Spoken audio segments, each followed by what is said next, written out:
Chapter 410. They sat in the tea house for a while and then went back home. Originally, Chu Qingyan wanted to walk around for a while longer.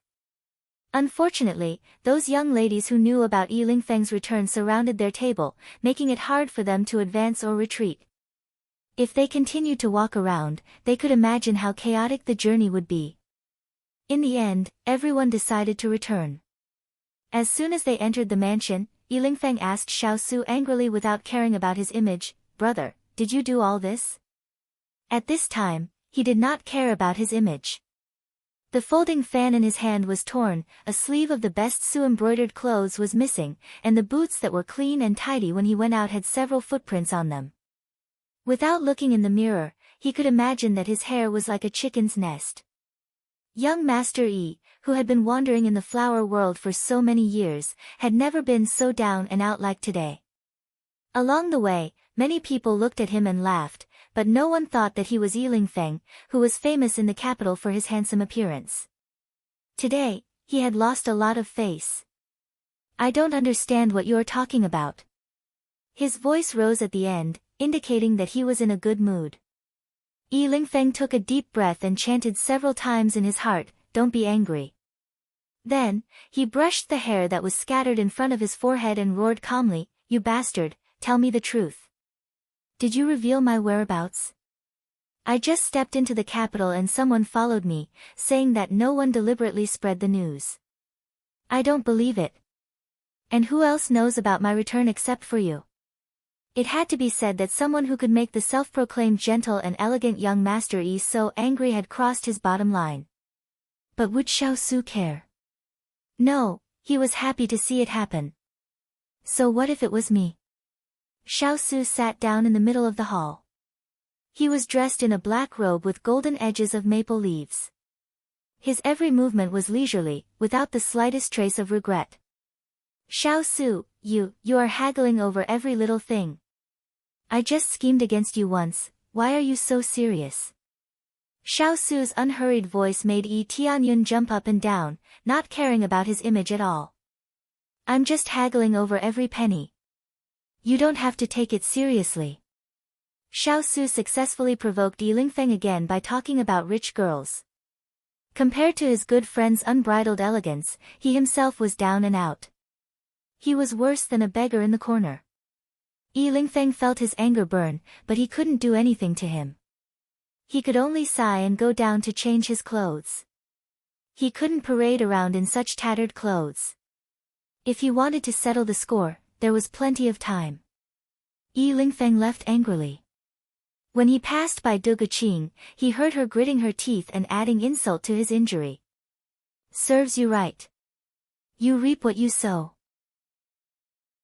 He clenched his fists and left without saying a word. Chu Qingyan, who had watched Yi Lingfeng explode, could not help but give her big iceberg a thumbs up. She said generously, "Well done." Xiao Su raised his eyebrows, accepting her praise. Without Yi Lingfeng, Du Guqing felt bored and left. Father Chu carried the pastries he bought along the way to share them with his wife. Only Xiao Su, Chu Qingyan, and Turan Huling were left in the hall. The atmosphere of laughter faded away. Chu Qingyan sat on the side, holding a teacup in her hand. Her expression was a bit distant. Although they left in a hurry today and some accidents happened on the way, they still collected a lot of information. One was that Jiang country's emperor invited a senior monk to recite scriptures in the palace. The meaning was unclear. Another was that Jiang country's palace was infiltrated by an assassin a few days ago. The assassin's whereabouts were still unknown. Another was that Jiang country's third princess did not step out of the palace gate for a year and a half. It was as if she had disappeared. There were many suspicious points about the annulment of the engagement. Although these three matters sounded insignificant, for this impregnable Jiang country's imperial capital, these matters were already rare clues. Clues? They were not here to solve the case. Instead, they wanted to find out the information they wanted from a secure place. They had to find a breakthrough, and then unravel it bit by bit. It was only a rumor that the ice crystal flower was in Jiang country's imperial palace. However, They wanted to confirm whether Jiang country's emperor really had the ice crystal flower. In Jiang country, except for Yi Lingfeng, they were isolated and helpless. Everything in Jiang country was strange to them. Master, our people have started to take action. Now the focus is on brothels, teahouses, and casinos. Let's see if we can find out any information about the ice crystal flower from these places. Turin stood in front of his master and said seriously. Jiang country used the blue impatiens as its national flower, so the people preferred blue. Then, they brought this hobby into their daily lives. For example, blue decorations, blue clothes, and blue buildings were everywhere. When in Rome, do as the Romans do. In order to better blend into Jiang country's imperial capital and make it easier for them to gather information, Turin was wearing a blue ice silk robe. His usual serious expression seemed to have added some youthful vigor to it. On the other hand, Huling was wearing a light blue calamus-patterned robe. His usual smiling face had faded away from his usual lively temperament. He added, "We don't have a topographic map of Jiang country's imperial palace. It's not good to rashly investigate at night. This subordinate has asked young Master Yi to help us to see if we can get a map. This subordinate plans to search the imperial palace when the time is right. It would be best if we can find the ice crystal flower. If not, we will cross off the imperial palace as our target." Huling and Turin's plan was also to prepare for a rainy day. One focused on investigating the imperial capital, while the other focused on the imperial palace. The ice crystal flower was a rare medicinal herb. It had been extinct for decades. Its most recent whereabouts was in Jiang country's imperial palace. No matter what, they would not let go of any suspicious clues. What if the ice crystal flower is not in Jiang country's imperial capital? Although she did not want to say this hypothesis, it was better to be safe than sorry. Turin and Huling were silent. They had also considered this possibility. Water Spirit has already asked Shaolai Cavalry to search the various countries. If there is any news, they will send it over. Xiao Su knew her worries. However, it was hard to say whether this method of searching for a needle in a haystack would succeed. Not wanting the big ice cube to be affected by her emotions, Chu Qingyan forced a smile and said, "Don't be afraid. Shaolai Cavalry is so powerful. They will definitely find it. Not only the ice crystal flower, but also the love grass." Chu Qingyan clenched her fists. They were already in Jiang country. There were still 40 days left. They would definitely be able to find it. Xiao Su pondered for a moment and said, "The ice crystal flower is extremely resistant to cold. When you are searching, pay special attention to places with ice cellars." Turin and Huling immediately acknowledged and retreated. Xiao Su turned his head and saw the little fellow standing at the window, looking at the darkening sky without blinking. He got up and walked over, standing beside her. "Will I see snow before the new year?" "Maybe. I had a dream last night. I dreamed that the sky was full of snowflakes. The snow was so high that it reached my knees. However, I was very happy because I saw the ice crystal flower at my feet. The rarer something is, the more precious it is. At that time, the ice crystal flower in front of me was as free as cabbage. I could play with it. What you think about during the day, you dream about it at night." Xiao Su put his hand on her shoulder, but did not say anything. Chapter 411. It would be New Year's Eve in a month. She hoped that by New Year's, she would be able to find those 2 herbs. She hoped it would come true. But dreams were plentiful, while reality was always thin. In a flash, 3 days had passed. Regarding the ice crystal flower, whether it was Yi Lingfeng or Huling, none of them had found anything. Yi Lingfeng tried to find out the identity of the Great Master, but because the person was mysterious and the Jiang country's emperor deliberately hid it, no one knew the identity of the Great Master monk. The imperial palace of the Jiang kingdom was more heavily guarded than before. Everyone kept their mouths shut about the assassination, saying that they were ordered by their superiors not to leak any information. As for the matter of the third princess, there was no clue at all. It was as if she had vanished into thin air in the past 1.5 years, and no one could find any trace of her. Everything seemed to have fallen into an endless cycle. Huo Ling and the others did not say anything, but they were already feeling anxious. They left early and returned late, so busy that their feet did not even touch the ground. Chu Qingyan looked at the big ice cube playing chess with himself without revealing anything. She felt a bit relieved in her heart. The big ice cube's body was not suitable for worrying about these things, and she could not just sit there and wait for death. Chu Qingyan immediately returned to her room and changed her female clothes into men's clothes. She did not think too much and returned to Xiao Su's room. Big ice cube, I'm going out shopping with big sister Dugu.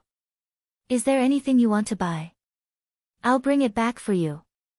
Chu Qingyan leaned against the door frame and poked her head out to ask him. Xiao Su's hand paused as he heard her voice and turned to look at her. She was dressed in a simple young man's outfit, and her hair was tied up high with a blue ribbon. At this moment, because of her movements, her hair was hanging down from her shoulders. Her white and jade-like fingers were dotted with dark red dots, making her look cute and pretty. She was still young, and it was hard to tell if she was a male or female in men's clothing. Walking outside, she could confuse others. The corners of her eyes were smiling, and she looked like a child who was about to go out and ask an elder before leaving. Xiao Su's slightly furrowed brows relaxed the moment he saw her. Go early and come back early. He thought that she would be worried after not hearing any news for a few days, but now that he saw her vitality, he relaxed. All right. Chu Qingyan smiled. When she left in a flash, the smile on her face disappeared. She could be anxious and sad, but she couldn't show it in front of Big Ice. Because emotions were contagious, she didn't want him to be affected by her. As the light footsteps slowly walked away, Xiao Su pinched his brows and threw down the black chess piece in his hand. He stood by the window, his black hair like clouds, his posture straight and stern, his brows slightly furrowed. No one could tell what he was thinking from those eyes that were as deep as the sea. At this time, Chu Qingyan had already walked to the entrance of the mansion. Dugu Qing was waiting there impatiently. Why are you dilly-dallying? If you delay any longer, it will be dark soon, do you understand? Dugu Qing hurriedly scolded her, then pulled her hand and quickly walked down the street, while Jean Xin followed closely behind. When they walked to the downtown area, Dugu Qing was playing with the things on the stalls and turned to ask her, you suddenly invited me out to play today, do you have anything you want to buy? The rouge and face powder in the water plum pavilion are not bad, do you want to take a look? Chu Qingyan heard this and shook her head, I didn't come out to buy anything. That's strange, don't tell me you came out to enjoy the scenery. Dugu Qing put down the things in her hand and walked to her, if you want to enjoy the scenery, you shouldn't go to Wanjing Market, but to the West City. There is a plum forest there, you can take this opportunity to enjoy the plum blossoms. No, I also didn't come here to enjoy the scenery, I want to go to a crowded place and listen to the gossip of the people. Chu Qingyan showed 8 standard teeth, and gave a flattering smile to the black-faced Dugu Qing in front of her. Dugu Qing held her forehead, I thought you came out to play, I didn't know you had this idea. Forget it, I'll be a good person to the end, and help the Buddha to the west. Come with me, I know there is a gathering place for gossip here, but, Chu Qingyan was happy to see her agree, but made her tremble, but what? Dugu Qing revealed a sly smile, your little heart must be able to take it. Chu Qingyan shrugged, showing that she was not stressed at all. Before going to the gathering place for gossip, Dugu Qing took Chu Qingyan to a ready-made clothing store, changed into men's clothes, and then set off. Sister Dugu, I found that you look pretty good in men's clothes. Chu Qingyan looked at the person in front of her. A green jade pendant was tied around her waist, and her hair was tied up with a white jade hairpin. Her skin was fair and clean, and there was a hint of vermilion on her lips. She was different from her usual bright and beautiful appearance, and more charming. Dugu Qing turned slightly when she heard this, and the sapphire blue corset skirt she was wearing drew a beautiful arc at her feet.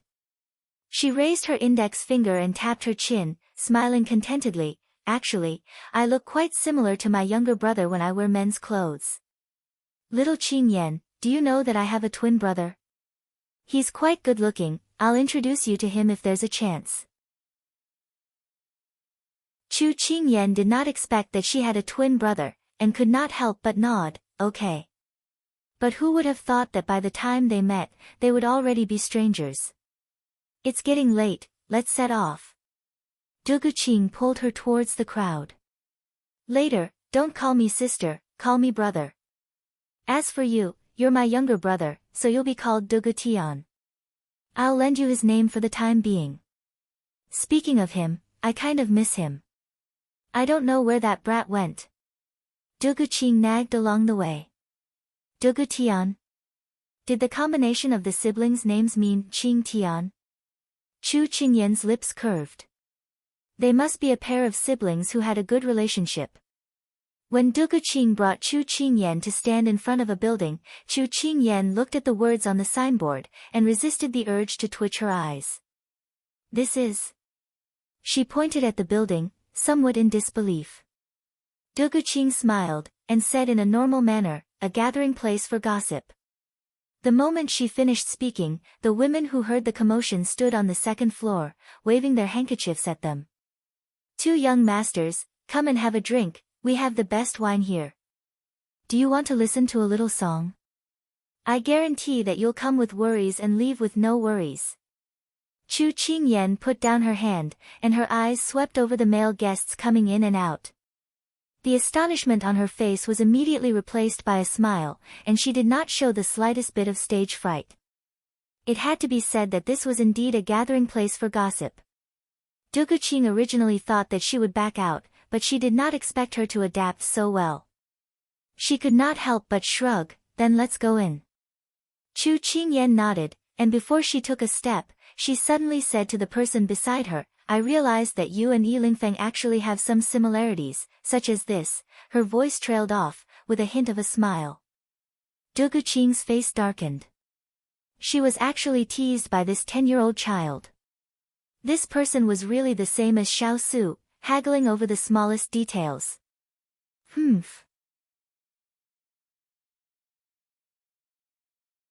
Chapter 412. Heavenly Fragrance Brothel. It was a place of debauchery at night and elegance during the day. It was not an ordinary brothel because the brothel did not accept guests during the day and was exceptionally lively at night. During the day, it was still extraordinarily lively. Because the owner of Heavenly Fragrance Brothel was very good at doing business, the guests at night were all beauties, while the guests during the day were mostly artists who knew how to play the zither, go, poetry and painting. If you thought that the people who came here during the day were all young talents, then you were wrong. Some rich people, or peddlers, also liked to experience this kind of cultured life. Scholars, merchants, commoners, officials, there were only people that you could not imagine, there was no one that you could not see. When Chu Qingyan and Duguqing stepped into Heavenly Fragrance Brothel, a nanny who was in charge came up. She first bowed to them, then smiled and said, Do the two of you want to listen to the zither, watch the dance, or play chess? Guests, please feel free to tell us, we guarantee that you will be satisfied here. Chu Qingyan glanced at the hall downstairs. It was a red building, and the walls were hung with either ink paintings or zither and flute.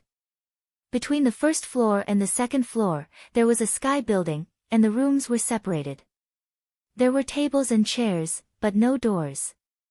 If one wanted to avoid suspicion, they could roll up the curtains and close them. It was just past noon, and there were already many people sitting downstairs and in the sky building. Some were dressed in luxurious clothes, and some were dressed in official robes. Although they were of different statuses, there was a graceful woman by their side.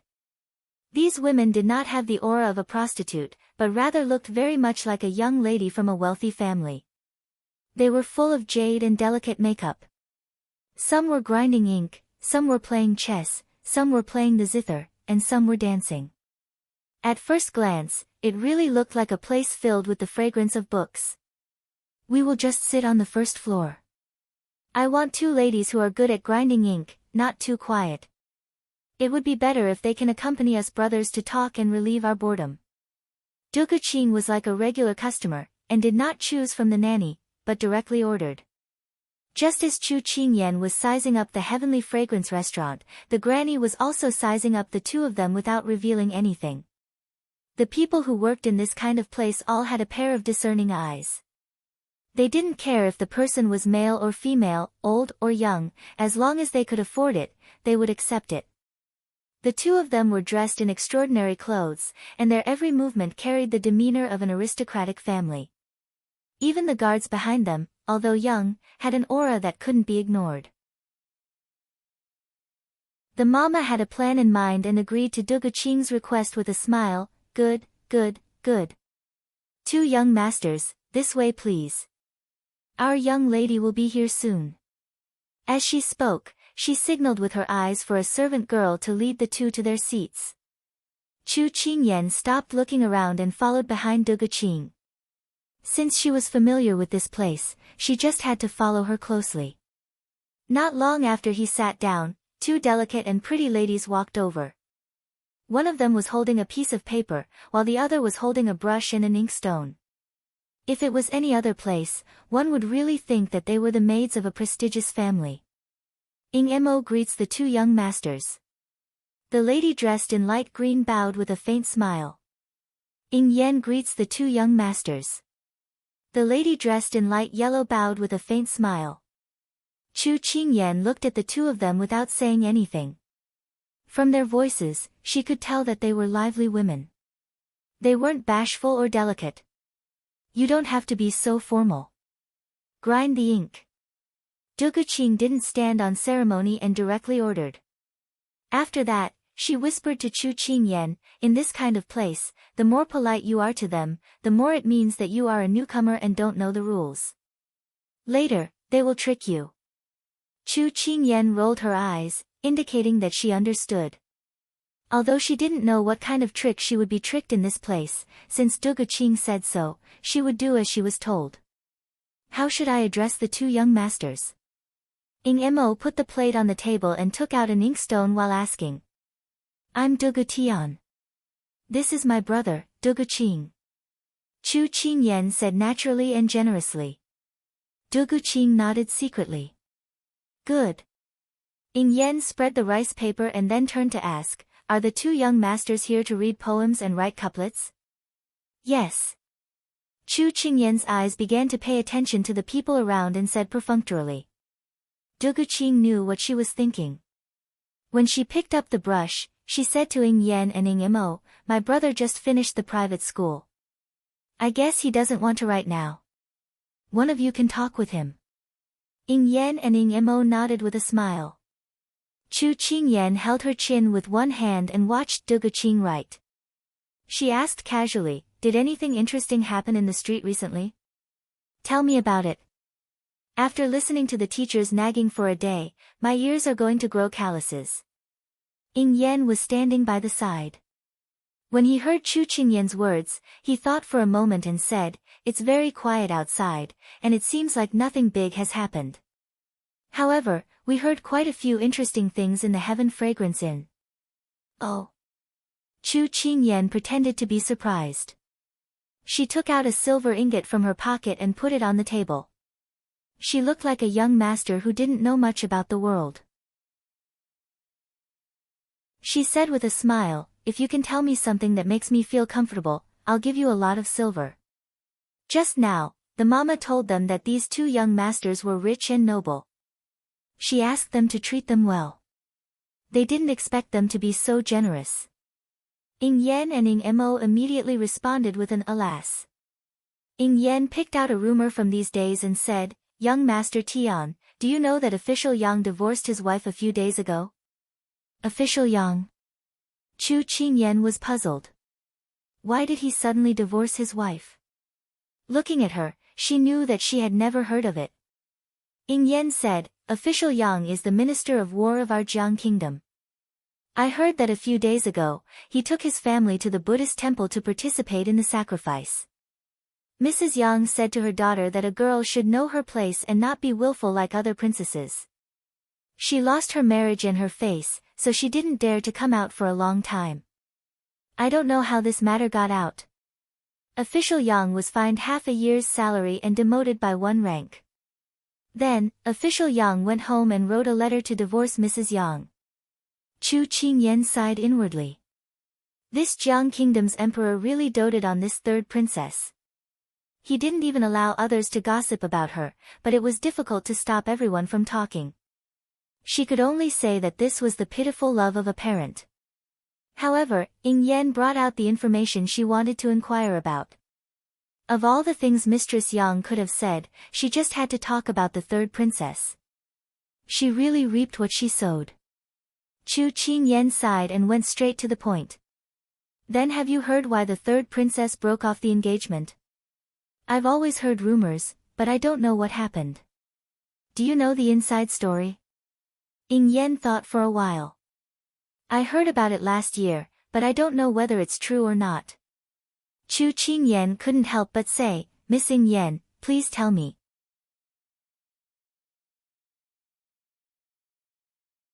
Chapter 413. Ying Yan thought that this matter had been discussed thousands of times, so she did not avoid it. She said calmly, the third princess broke off the engagement in the early summer of last year. At that time, the third princess's wedding sedan had already arrived at the Tang mansion.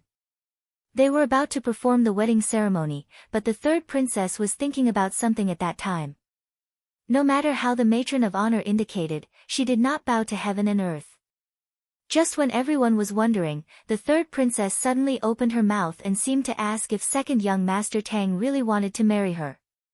Hearing this, Chu Qingyan could not help but be puzzled. Wasn't it too strange to ask the groom at such a crucial time? Did something happen before the wedding ceremony? It had to be said that Chu Qingyan was sensitive. She did receive a message before Jiang Yunyao performed the wedding ceremony, and this message led to her sudden decision. Then what happened? Du Guqing, who was writing, immediately asked. Chu Qingyan felt that people were always gossipy when it came to such matters between men and women. For example, Du Guqing, who was in front of her, pricked up her ears while writing, but she was also curious. Later, I don't know what second young Master Tang said, but the third princess lifted the veil and ordered people to stop the marriage on the spot. Then she said to second young Master Tang that the 9-day sweet dew was my gift for breaking off the engagement. Finally, she apologized to the 2 elders of the Tang family and returned to the imperial palace with the palace maids and bodyguards. What a straightforward woman. As a woman, Du Guqing could not help but praise. 9-day sweet dew. Chu Qingyan, who had been listening carefully, caught the words. She felt that the third princess suddenly mentioned this thing at that time, so it must be very important. Otherwise, she could have said gold, silver, jewelry, or silk. Why did she only mention this thing? It sounded like the name of a medicine. Seeing Chu Qingyan repeat these words, Ying Mo, who was grinding the ink, explained, this 9-day sweet dew is a very precious pill. I heard that third young Miss Tang has a very serious illness, and the doctor once said that this illness cannot be cured without the 9-day sweet dew. Presumably, the third princess felt guilty for breaking off the engagement, so she used the 9-day sweet dew as an apology gift. A marriage in exchange for a life. It sounds quite worth it. Du Guqing stopped writing and nodded. The third princess is a kind person, and the people of the Jiang Kingdom have received many favors from her. Although the third princess broke off the engagement, in our hearts, she is still a good princess who loves her people as her children. Ying Mo. However, Chu Qingyan shook her head in her heart. This matter was not that simple. How could a princess who had broken off her engagement say such things so rationally? She must have made the decision after hearing second young Master Tang's words. Chu Qingyan really wanted to know what second young Master Tang had said at that time. Moreover, the 9 days dew was the key to breaking off the engagement. Otherwise, she would not have coincidentally delivered it to third young Mistress Tang when she was lacking it. If Jiang Yunyao knew what Chu Qingyan was thinking, she would probably give her a thumbs up. However, many people speculate that it was second young Master Tang who let third princess down. Ing Mo placed the paper that Du Guqing had written on the table and replaced it with new paper before continuing. Why? Chu Qingyan's hand that was holding the teacup paused, and she looked at her with wide eyes. Seeing that she was fascinated, Ing Mo said, because after this matter, second young Master Tang locked himself in his room for 3 days and 3 nights. When he came out, he was very haggard. When his friends mentioned this matter, he said that it had nothing to do with the third princess and that it was not her fault. Later, he also forbade others to talk about this matter. So many people said that second young Master Tang was arrogant. If second young Master Tang did not have a guilty conscience, why would he do this? Hearing Ing Mo's explanation, Chu Qingyan was even more certain that there was something fishy about this matter. But as time passed, it was useless for her to investigate further. However, she admired such a straightforward woman. If there was a chance, she would like to meet this third princess. The name of this 9 days do sounds very interesting. Today, I also saw a few unique names of medicine in a book. Let me test you. Do you know what they are? Chu Qingyan did not waste her breath on this matter of breaking off the engagement. Instead, she took the opportunity to draw out Duan Qing's purpose. Du Guqing glanced at Chu Qingyan. This little Qingyan was quite smart. She knew how to throw a brick to attract jade. This little girl does not know many names of medicine, but there is no harm in asking young Master Tian. Perhaps you will hit the jackpot. Ing Yan's words were pleasing. Coupled with the mischievous smile on his face, it made people feel comfortable getting along with him. Chu Qingyan secretly nodded. The girls cultivated by this heavenly fragrance brothel were really different from the girls of other brothels. Good. If you know, this young master will reward you handsomely. Chu Qingyan did not mind playing the role of a rich second generation. She had not experienced it before, but now she was satisfied. Ing Yan and Ing Mo nodded even more seriously. It was rare to meet a young master who squandered money like dirt. Have you heard of mugwort leaves? Chu Qingyan started from the simplest and progressed step by step. Only then would it not be too abrupt. Ing Mo knows mugwort leaves. In summer, when the flowers have not yet bloomed, the leaves are plucked and dried. It can stop bleeding and treat typhoid. Ing Mo spoke clearly and logically. Chu Qingyan nodded in appreciation. These girls had indeed been trained. They were involved in many aspects. What about plantain grass? Chu Qingyan continued to ask. A few days ago, this little girl saw big sister Yan taking plantain grass. She said that this herb has the effect of dispelling phlegm and suppressing coughs. Is Ing Yan right? Ing Yan was not to be outdone. You are all right. These are your rewards. Chu Qingyan took out 2 ingots of silver from her sleeve and placed them in their hands. Ing Yan and Ing Mo had never seen so much silver. They immediately bowed and thanked her. This little brother of mine has a strange hobby. If someone makes him happy, he likes to reward them. Du Guqing shook her head helplessly. When the two heard Chu Qingyan's words, they were very excited. They hoped that Chu Qingyan would ask a few more questions. This was more than what they could get by serving people for half a year. The thoughts on their faces were exactly what Chu Qingyan wanted. You are too smart. Let me think of a difficult one. She pretended to ponder for a moment and then said, that's right. In this world, there is a kind of herb called ice crystal flower. Have you heard of it? Ice crystal flower. Ing Yan and Ing Mo looked at each other. They were a little confused. Chu Qingyan did not plan to get any information from them immediately.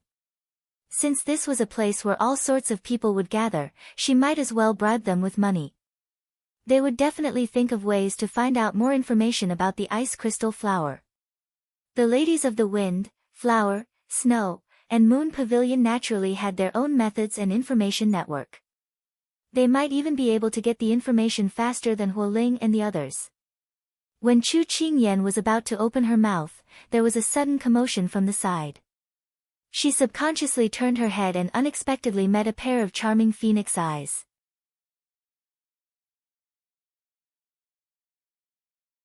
Chapter 4:14. Where did such a handsome Gongzi come from? If I can get his attention, I can die without regrets. He looked at me, I fainted. Chu Qingyan listened to those chattering voices and felt helpless. Why did this person always appear with the special effect of, I'm a disaster because of my good looks? He's coming towards us. Ing Mo whispered excitedly. Chu Qingyan looked helplessly at the person strolling over. She really didn't want to say the same thing to those people who pretended to meet Yilingfeng. Unfortunately, he was already here. She couldn't just turn a blind eye to him, right? What a coincidence, Dongting. She sighed inwardly, then lazily raised her smile. It seems like you don't welcome this Gongzi very much. The person who came was Higashio Motetsu, dressed in a flirtatious purple robe.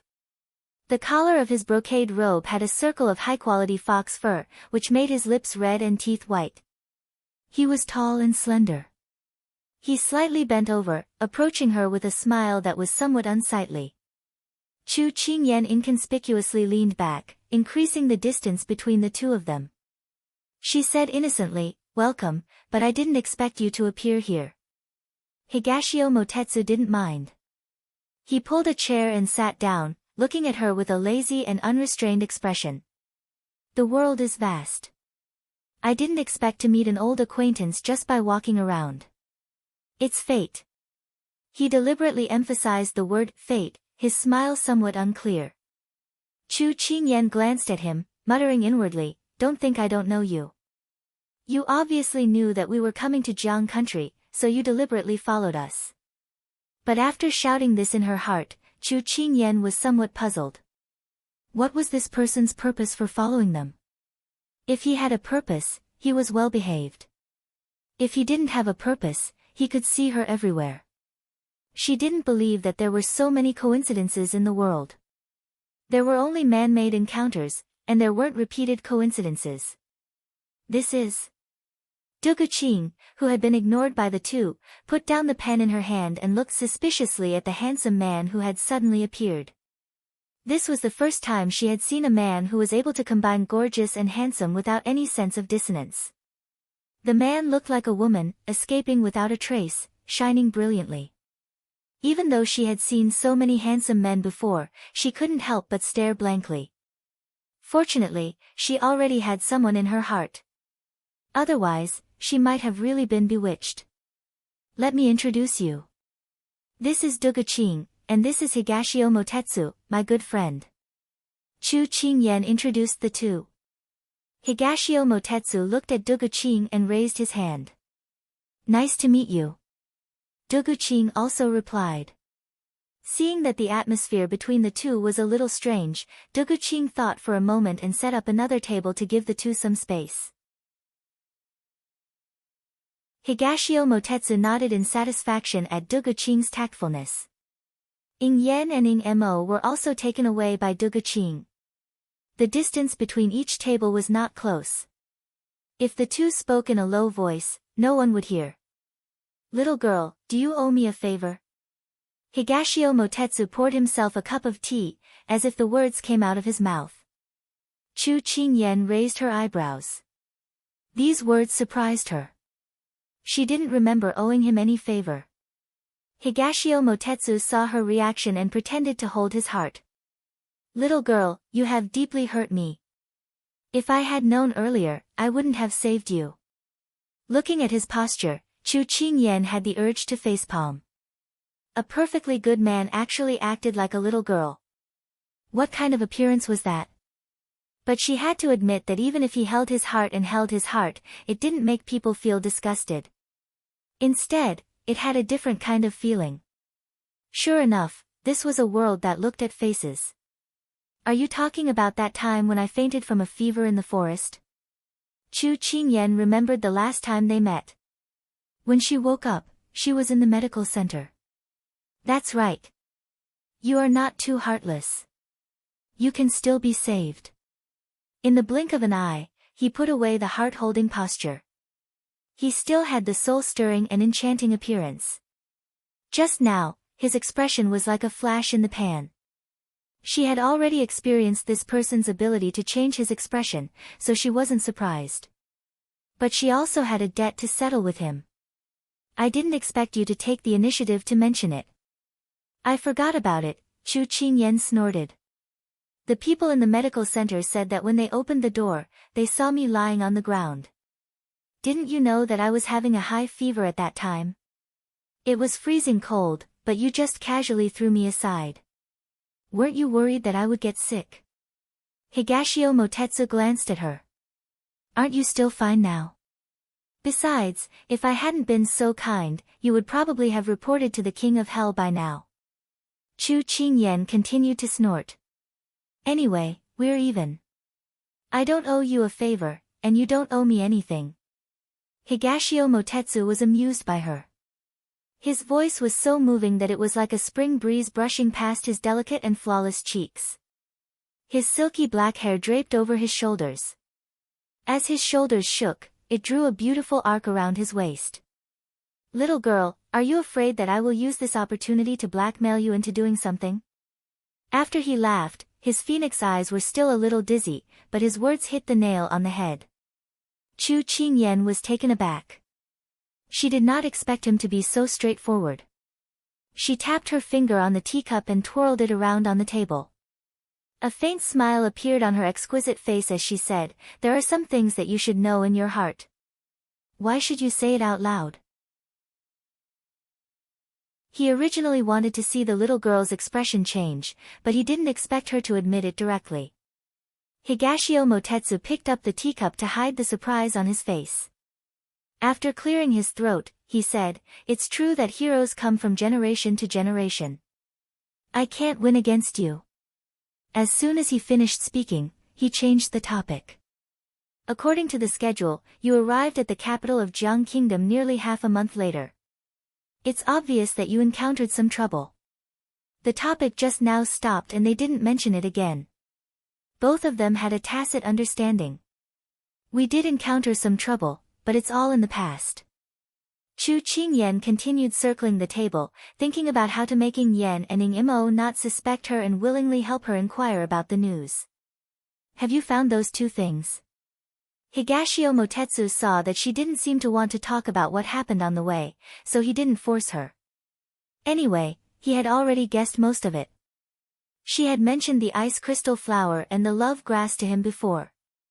She wasn't surprised that he asked about it now. "Is there any more?" "There's no news at all." Chu Qingyan shook her head, looking a little helpless. "Those two things are rare in the world. If you want to know their whereabouts, I'm afraid you have to take some unusual paths to find some clues." Higashio Motetsu said slowly. The fingers circling the table paused. Chu Qingyan immediately raised her head and looked at him intently. "You have a way." Higashio Motetsu tapped the table with his fingers. Seeing her looking at him nervously, he suddenly smiled and leaned closer to her. "Little girl, beg me."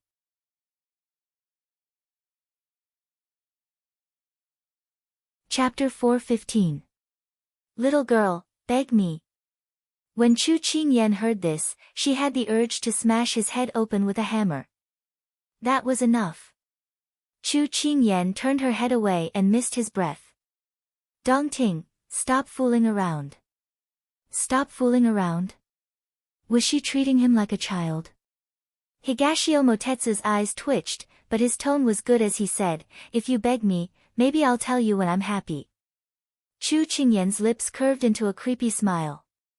"You wish." Higashio Motetsu saw her reaction and narrowed his eyes.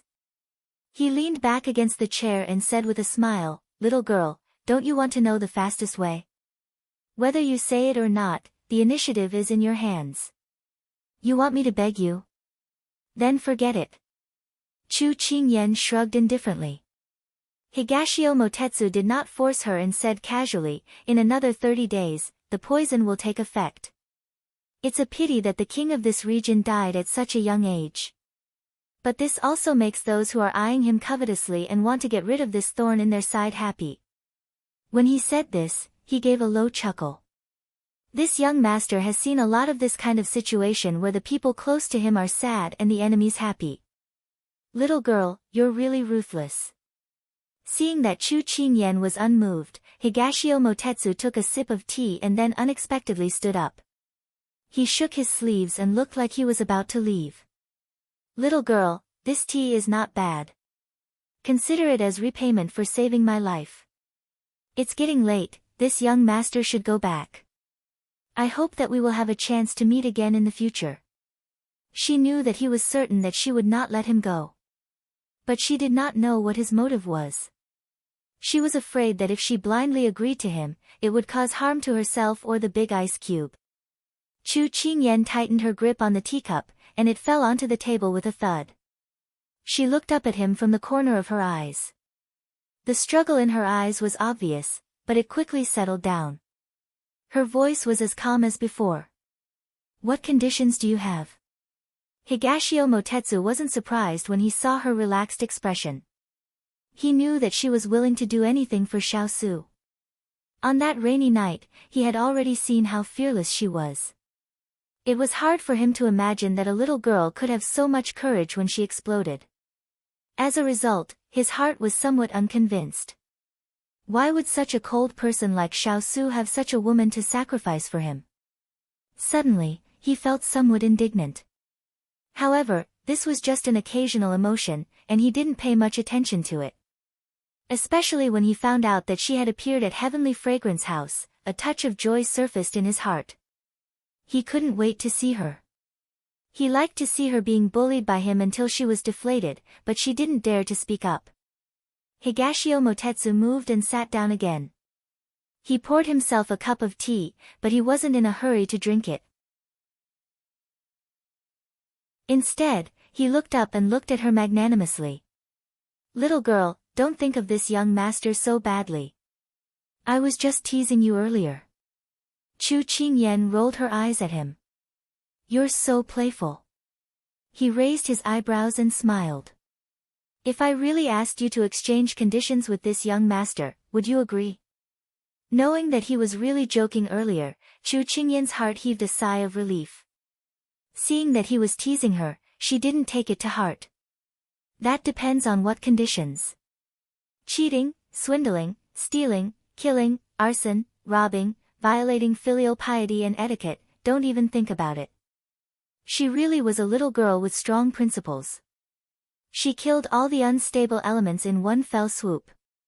Higashio Motetsu didn't say much either. He raised his hand and tapped the tea in the cup, then wrote on the table. Chu Qingyan leaned over and saw the words that appeared on the table. She softly read, Underground Blue Manor.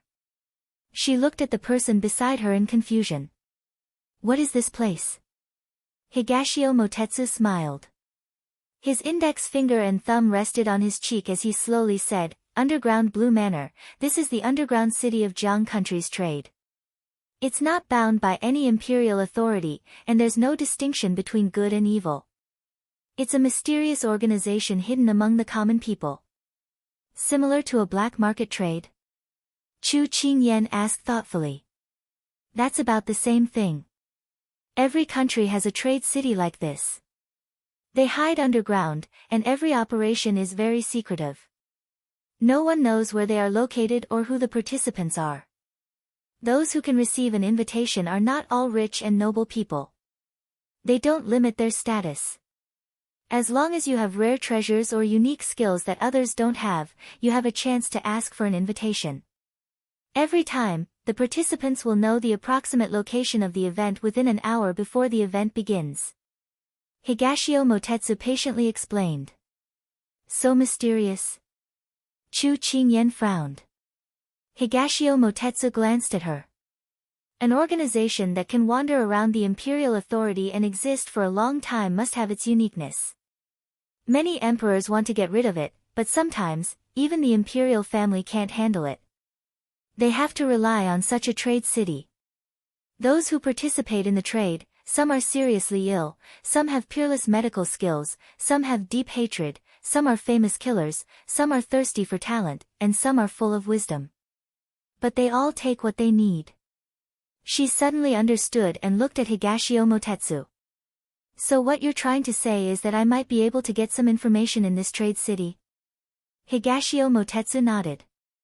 The things that can be taken out in the trade city are not ordinary. Rare gems, herbs, unique skills, weapons. You can basically see them all inside, but what? Chu Qingyan's scalp tightened.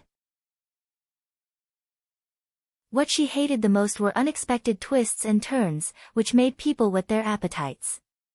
If you want to get something you like, you must also have something that you can take out. If you have something and the other party doesn't want to exchange it, you'll be happy for nothing. Higashio Motetsu tapped the table with one hand and said to her from the side. He had said all the ugly words in advance and asked her to consider it carefully. I understand this rule. Chu Qingyan nodded and then asked, then when will the trade in this underground blue manor start? This little girl was quite impatient.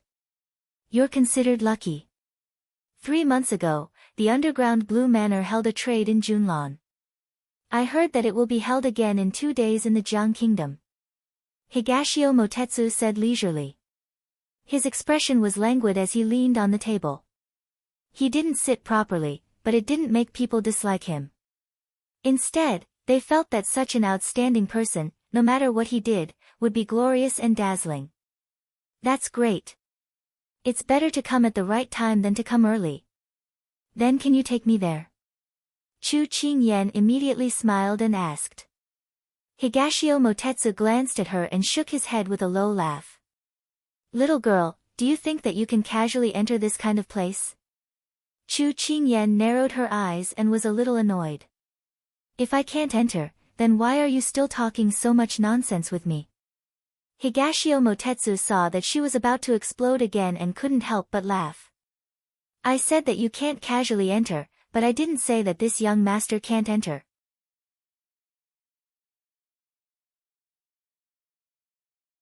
Chapter 4:16. He's keeping me in suspense again. He's really making me anxious to death. Chu Qingyan despised him in her heart, then said to him in a flattering tone, then may I ask young master, what method do you have to enter? Knowing that she didn't mean what she said, Higashio Motetsu didn't bicker with her because he had his own plans. Unfortunately, I know how to get an invitation, he said calmly. Then may I ask you to bring me along? Chu Qingyan helped him change his teacup and personally poured him a cup of tea as she asked politely. The little lass was so submissive. Other than when he kidnapped her, he rarely saw her this obedient. Higashio Motetsu took the tea she offered and said leisurely, it's not impossible to bring you along. In the instant that the other party's eyes lit up, he continued, it's just that this young master has never done a losing transaction, so you have to show your sincerity. Didn't you say that we're friends? Is there a need to bicker over this kind of thing? Chu Qingyan smiled embarrassedly. Haven't you heard that even blood-related brothers have to settle accounts clearly? Higashio Motetsu deliberately saw her helpless expression and calmly retorted. Chu Qingyan's face darkened. He had said so much, but didn't he still come back to the original point? She even thought that he was a righteous person, but she really couldn't judge a book by its cover. She was annoyed and snatched the teacup that Higashio Motetsu had delivered to her mouth. She drank it in one gulp, wiped the corner of her mouth, and went straight to the point, tell me the truth, what do you want? As long as I can give it to you. Seeing her gulp it down, Higashio Motetsu felt that it was a pity for the tea to disappear just like that. However, he didn't care. Hearing her ask so directly, he didn't beat around the bush. Sometimes, there was a limit to teasing people. For the sake of the long term, he should stop. Otherwise, if the little lass got angry and bit him, wouldn't he lose this kind of benefit in the future? This young master helped you once, so you owe me a favor, Higashio Motetsu said unhurriedly. Sure enough, he had revealed his fox tail. Chu Qingyan nodded without hesitation. Tell me, what do you want me to do? No. Higashio Motetsu stretched out a finger and waved it in front of her eyes. This young master hasn't thought about it yet. I'll tell you when I think about it. What a thief. Chu Qingyan cursed in her heart. Are you secretly scolding this young master? Higashio Motetsu saw her furrowed brows and gritted teeth and quickly deduced her mental activity. Chu Qingyan rolled her eyes at him. You're thinking too much. Am I the kind of person who would secretly curse people? If I want to curse people, I will do it openly. Little girl, you have to know that there is no free lunch in this world. If a pie falls from the sky, then you have to guard against it, do you understand? Higashio Motetsu pointed out to her. His expression was no longer as casual as before and had a trace of seriousness. You make it sound like you're so open and aboveboard, but aren't you just adding insult to injury and taking advantage of the situation? Chu Qingyan muttered in dissatisfaction. Higashio Motetsu slightly raised his phoenix eyes and his voice was filled with resentment. Little girl, I'm helping you. How can you repay kindness with enmity? Chu Qingyan said disapprovingly, if you don't ask for compensation, I will be even more grateful to you. Alright, don't be angry. This is the rule of the pugilistic world. You should get used to it soon. Higashio Motetsu acted like he was coaxing a child as he reached out to pat her head. Chu Qingyan leaned to the side and avoided his outstretched hand. She said with a serious expression, men and women should not touch each other. Don't get touchy. Higashio Motetsu's eyes narrowed. This little fellow really knew how to treat people differently. She did not treat Xiao Su as an outsider. He knew that she was on guard against him and he did have his own plans. However, he was only interested in this little girl for a while. When he was tired of her, he would not have such thoughts. Chu Qingyan raised her head and saw him leaning against the back of the chair with a faint smile. His eyes were faint and distant. She thought that he was thinking about something again and did not think too much about it. And she told Yan Ingma what she wanted them to do, and then took Duguqing back. So fast. Don't you have something to do? Because Higashio Motetsu was present, Duguqing asked vaguely. No need. Let's go back. Although she did not find out anything, she still gained something from this trip. At this time, she did not have any intention to stay. Duguqing did not ask anything else. She nodded to Higashio Motetsu and followed Chu Qingyan to leave. Watching Chu Qingyan's figure disappear at the door, Higashio Motetsu picked up his cup and slowly drank. The granny who had served Chu Qingyan and Duguqing earlier walked over. Her expression was no longer as eager and fawning as before. Instead, it was filled with respect. Young palace master, since you're going to the Blue Manor to help that person search for something, why don't you let Yan Ingma tell her where it is? The mama asked in confusion. I was going to make a trip to the Blue Manor. It's a little boring to be alone, so I brought her along to relieve my boredom. Besides, do I look like a kind person? Higashio Motetsu smiled mysteriously. He was afraid that Chu Qingyan, who had walked out, did not know that this heavenly fragrance house was his property. However, he liked the feeling of having everything under control. At this time, Chu Qingyan and Duguqing were on their way back. Why did you leave before we found out the whereabouts of the ice crystal flower? After leaving the heavenly fragrance house, Duguqing did not have any scruples and asked the question in her heart. Chu Qingyan was still thinking about what happened just now. When she heard her question, she replied, it seems that we can't find out its whereabouts at the moment. She paused and suddenly said, Sister Dugu, do you know about the existence of the underground Blue Manor? Duguqing was a little surprised to hear these words. Why are you suddenly asking this? Was it that Higashio Motetsu who told you just now? Chu Qingyan did not hide anything from her and told her what Higashio Motetsu had told her. Duguqing nodded her head in understanding. He's right. This Blue Manor is very mysterious. If you want to find out more information, that place is indeed a good place. However, I've heard quite a lot of rumors about it. It has many rules, and if you accidentally violate them, your end will be very miserable. Duguqing's words were similar to what Higashio Motetsu had said, so Chu Qingyan was relieved. It wasn't that she had a problem with Higashio Motetsu, but when she went out, she had to be careful. Since he has a way to get an invitation, then bring me along with you. I've long wanted to see this mysterious organization that walks between the imperial power and the common people. Duguqing grabbed her hand and pleaded. Chu Qingyan looked at her excited eyes and her scalp went numb.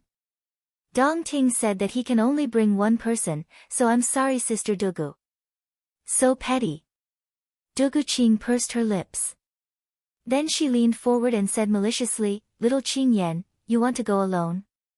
Don't forget that you still have Big Ice Cube at home. Would he bear to let you take the risk? Chu Qingyan heard this and felt a headache coming on.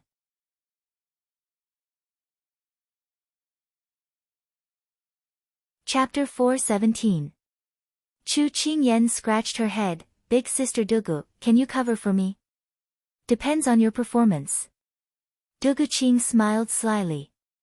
Chu Qingyan felt that it was really unfortunate to have bad friends like them who liked to take advantage of a burning house.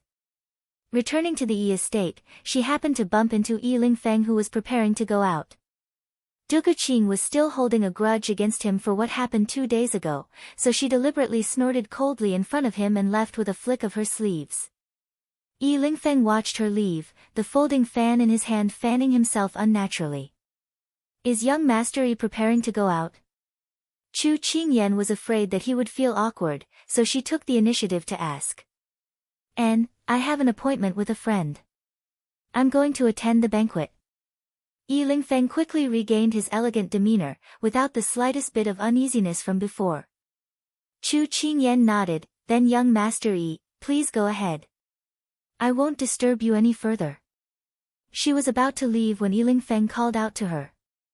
Is there anything else, young Master Yi? Chu Qingyan was puzzled. You went to Heavenly Fragrance House today.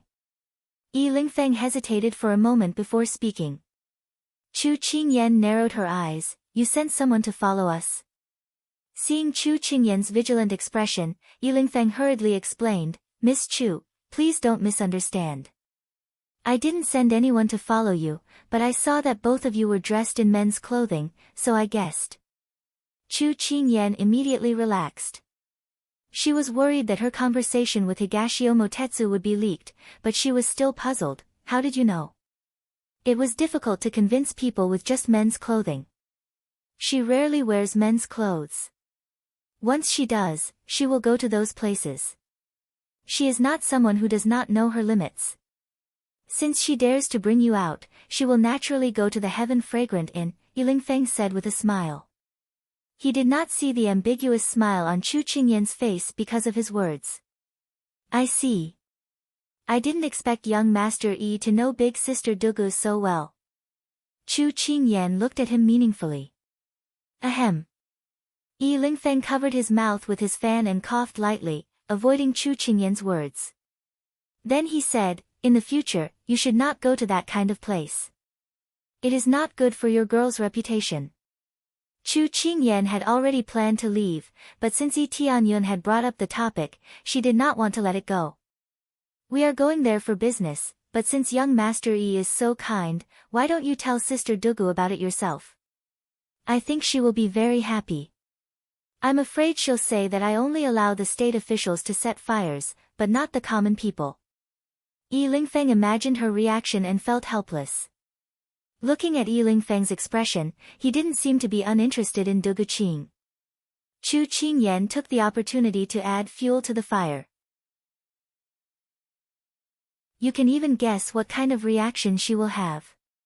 You really have a tacit understanding. That's all I have to say. Be careful in the future. Hearing Chu Qingyan's words, Yi Lingfeng's expression changed slightly, and he immediately took his leave. Chu Qingyan looked at his back as he left. She seemed to see a guilty conscience. It seemed that Duguqing's pursuit of her husband was not in vain. It was just that the revolution had not succeeded yet. She still needed to work hard.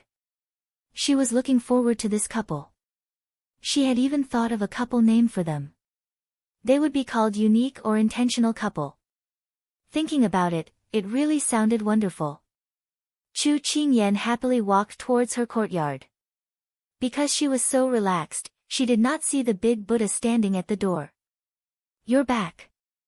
A cold voice sounded from the side. Chu Qingyan subconsciously stopped in her tracks. The big ice cube's tone was not right. She had a bad feeling. Her neck stiffened, and she turned to look at the source of the voice. A smile instantly appeared on her face. "I'm back." Under the plum tree, a slender figure stood upright like a pine tree. Above his head were brilliant plum blossoms. They were pink and white, little by little. She could not see the shape of the flowers. She could only feel the faint colors, as if creating a beautiful dream. Unfortunately, when she saw the unsmiling face under the tree, her dream was shattered. "Where did you go to play?" That strict person was like an elder who had caught a disobedient child and was forcing her to confess. I went to the tea house." She touched the back of her head and smiled guiltily. Xiao Su glanced at her hands. "Didn't you say you were going to buy something? What did you buy?" The big ice cube's eyes were really sharp. Chu Qingyan took a deep breath in her heart. Just as she was thinking of how to smooth things over, she heard him say coldly, "Qingyan, come here." She instantly looked up and saw the expressionless person under the plum tree. Her heart was a little uneasy, but her body reacted faster than her mind. When she stood in front of him, she realized that her height had already reached his chest. In a few years, would she be able to reach his shoulders? Xiao Su lowered his head. Feeling her wandering gaze, his eyes turned cold. "Show me the swordsmanship once," he suddenly ordered. "Ah!" Chu Qingyan was shocked back to her senses. "Now." What she received in response was a long sword. Chu Qingyan reached out to catch the long sword he threw at her. She did not dare look at him as she immediately brought the sword to the center of the yard. Unsheathing the sword, she began to practice without any hesitation. She did not know why the big ice cube suddenly wanted to see her practice, but she did not dare disobey him. She had a feeling that the big ice cube was angry. But why was he angry? She could not understand it at all. She could only follow his wishes and secretly ask Hualing and the others what had happened in the afternoon when she wasn't here. "The second move, the fifth move, and the eighth move, your posture is wrong and you don't have enough strength. As punishment, you will practice this set of swordsmanship 3 times. From now on, you're not allowed to be lazy." When she was about to put away her sword after practicing once, she was panting, but she heard this thunder from the clear sky. She wanted to go forward and ask for an explanation in disbelief, but seeing his calm expression, she swallowed her questions. Actually, she knew that there was a problem with her swordsmanship and she wanted to improve it over the past few days. If the big ice cube had gently pointed it out to her, she would have been very happy. But punishing her like this today made her feel a bit resentful. But after he finished speaking, he had already turned around, leaving her alone in the yard. Although her heart was uncomfortable, she still picked up the sword and began practicing. After she finished practicing, she was almost completely exhausted. She was covered in sweat as she used the sword to support her body. When she raised her hand to wipe her sweat, she was surprised to find that there was another person in the yard. "Turin. Turin, what happened to His Highness today?" she asked while panting. "Master knows that you went to the Heavenly Fragrance House." Turin simply replied. "What?" Chu Qingyan was a bit surprised. Turin explained, "If the little princess can think of going to a place with a lot of people, Shaolai cavalry would not let go of those places. The scout happened to see you at the Heavenly Fragrance House." Chu Qingyan wanted to cover her face. It's over, the big ice cube knew. No wonder his attitude was so strange today. Master dislikes being lied to the most. Turin emphasized. "I'll explain to him now." She ran off. Turin looked at her quickly leaving figure and shook his head with a smile. Towards the little princess, Master was already too lenient.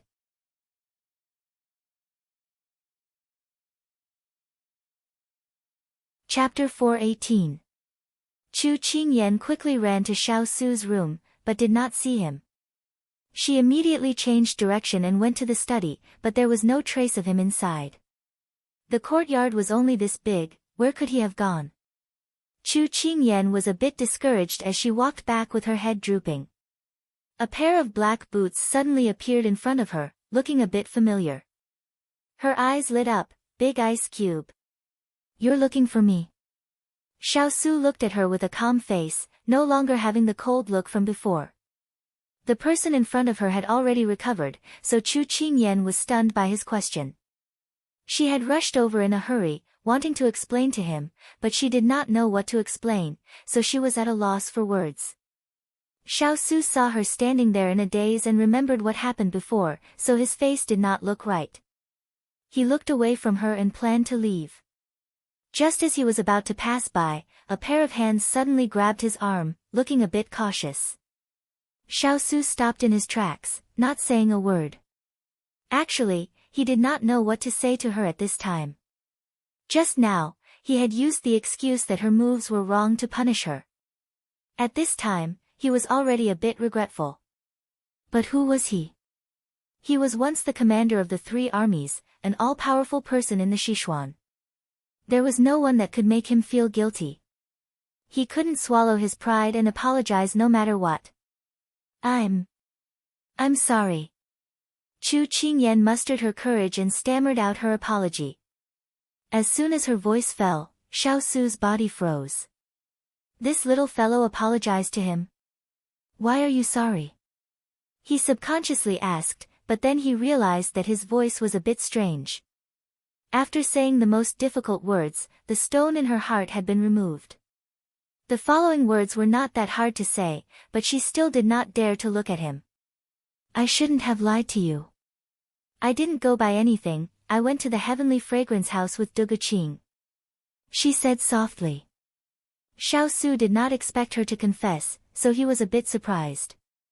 Looking down, he could only see her back facing him. Her head was lowered, looking very docile. What for? He asked. Since the ice cube was paying attention to her, it meant that there was still a chance.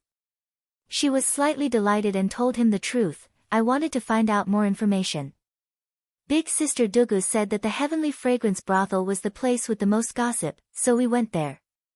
Don't be angry, I didn't mean to lie to you. From the little fellow's slightly anxious tone, it was obvious that she was very concerned about his mood. Xiao Su's brows relaxed, but when he thought of what his subordinate had reported, his brows furrowed again. Who is that man from the Heavenly Fragrance restaurant?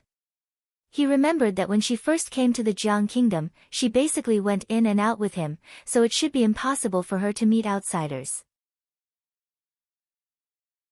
When he heard from his subordinates that the little fellow was talking and laughing with him, and their behavior was somewhat intimate, he was very displeased. So when he learned that she had returned, he couldn't control himself. Chu Qingyan's face froze. These fierce blade cavalry were truly gossipy, to actually tell Big Ice Cube all of this. But the most important thing now was to appease Big Ice Cube. It could be seen that Big Ice Cube was very concerned about her casually making friends with people, probably afraid that she didn't recognize people clearly. However, in order to smoothly go out and participate in the Lawn Manors transaction, she had to conceal Higashio Motetsu's identity a little. Otherwise, if Big Ice Cube was dissatisfied and didn't let her go out, then the gains wouldn't make up for the losses. I'll confess, I'll be lenient. Chu Qingyan immediately replied. Speak. Xiao Su was very satisfied with her attitude. That person is called Higashio Motetsu. I met him when I was in Sichuan. I don't know what he does, but he has helped me a lot. This time, when I came to the Jiang Kingdom, I didn't expect to meet him, so we chatted for a while. What she said was all true, but there were some things that she concealed a little, such as his martial arts weren't weak, and that he followed them all the way, but she didn't know what his purpose was. However, she still didn't know what Higashio Motetsu wanted to do, so she didn't want to rashly tell Big Ice Cube. After all, Higashio Motetsu didn't do anything bad. If everything was just her own guess, she didn't want to wrongly accuse a good person. N. Xiaosu lightly replied. Big Ice Cube isn't angry with me. She gathered her courage and raised her head to look at him, her eyes wide open, her watery eyes filled with caution. Seeing her like this, no matter how big Xiaosu's emotions were, they all disappeared in the ripples in her eyes. In fact, Xiaosu didn't care about that man's identity, but felt that a person who had no secrets in front of him suddenly had something that he didn't know about, and still hid it from him. He felt that something was wrong. Did I say I was angry with you? Xiaosu coldly said. You didn't. Chu Qingyan turned around and hugged his arm tightly. She was a little confused. But I felt that you were a little different from how you usually are. Xiaosu looked away and said unnaturally, did I? Chu Qingyan narrowed her eyes, thinking that this big ice cube who didn't mean what he said was really cute. No, no. Big Ice Cube has always been so gentle and kind, considerate and amiable. Why would he be angry? She said with a smile. Gentle and kind? Considerate and amiable? Don't talk nonsense. Xiaosu raised his hand and gave her a chestnut, but that light force didn't look like a punishment at all. Chu Qingyan pretended to cover her head and wailed, Big Ice Cube hit someone, it's terrible. Xiaosu looked at a certain someone who was insatiable, and the corners of his mouth curled up slightly. However, when she ran forward and didn't forget to turn back and make a face at him, his heart sank. He knew that his behavior was a little abnormal today. But when the little fellow was close to him, he finally understood the reason. When he heard that she had lied to him and then met someone else at the Heavenly Fragrance restaurant, he felt that something that belonged to him had been touched by someone else. That was his little fellow, and he wouldn't allow anyone to covet her. Ever since he was young, he had never wanted anything in particular, such as power, gold and silver, or the throne. But at this moment, he suddenly had the urge to take her into his world and not let anyone see her. Take her for himself. No, that was his to begin with. He wasn't taking it for himself, it was what he had. Whether it was tyrannical or autocratic. Since he was here, there was no chance to leave. Unless he died. Big Ice Cube, what are you thinking about? The sound of cheering pulled him back from his daze. Xiaosu looked at the little fellow who wasn't even as tall as his chest. She was standing under the plum blossom tree, her red lips and white teeth made him feel as if he was looking at his past self. What did the 10-year-old him have? Loneliness, disappointment, pain, frustration. He would never allow her to experience everything that he had. There might not be any ribs that you like to eat tonight, he said calmly. Chu Qingyan pursed her lips into a smile. Big Ice Cube was really cute. It's fine, I can eat something else, as long as you don't make me eat carrots. She bargained. No way. Humph. Autocratic, tyrannical. She made a face at him. Unfortunately, that person ignored her.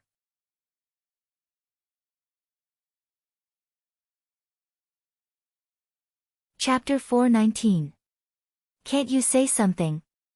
She muttered for a while, not wanting to eat carrots anymore. She thought that she wouldn't be able to buy carrots in such a cold place like Jiang country. But who would have thought that Hualing and the others would specially bring carrots from another place? Only after asking did she know that it was Big Ice Cube. Why would Big Ice Cube like carrots? But if he didn't eat them, she would be the one suffering. Xiaosu softly patted her head and said with a smile, because you haven't grown up yet. What did he mean by haven't grown up? In the modern era, he had never heard of people desperately eating carrots to grow up. I don't want to eat carrots. I don't want to become a rabbit. Chu Qingyan said with a sad face. Xiaosu curled his lips. In his eyes, she was just a rabbit that hadn't grown up yet. At the table, seeing her unworried face and obediently eating carrots, Xiaosu remembered the first time she was poisoned. Master, Miss Chu's body doesn't seem to be very good. Ethereal checked her pulse before standing in front of him and saying this. What do you mean? He asked. This subordinate found that Chu Qingyan's eyes are not very clear at night, so it should have been brought out from her mother's womb. Is there any way to treat it? There isn't one right now, but this subordinate will do his best to research a way. After a while. Master, this subordinate has found a way to treat Miss Chu's eyes.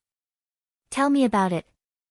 As long as Miss Chu eats carrots for 5 years, she will be cured. If her condition is discovered early, she will be cured early. Good, from today onwards, have the kitchen prepare carrots for every meal. Also, don't tell a third person about this. In other words, don't let her know. She was still young and might be scared. Yes. So 5 years later, when she was of marriageable age, the dishes she ate from carrots could be compiled into a thick encyclopedia of carrots. Stir-fried carrots, stir-fried bacon with carrots, stewed pork ribs with carrots, salted carrots with rice. When she complained while eating carrots, she didn't know that she was actually using food therapy. She also didn't know that the ancient people had discovered night blindness so early and how to treat it. It could only be said that the ancient people's wisdom was truly amazing. Chu Qingyan, who didn't want to turn into a rabbit, suddenly covered her face after eating. It hurt so much that she almost rolled on the ground. Big ice cube, my teeth hurt. Chu Qingyan's eyes as she looked at him with teary eyes.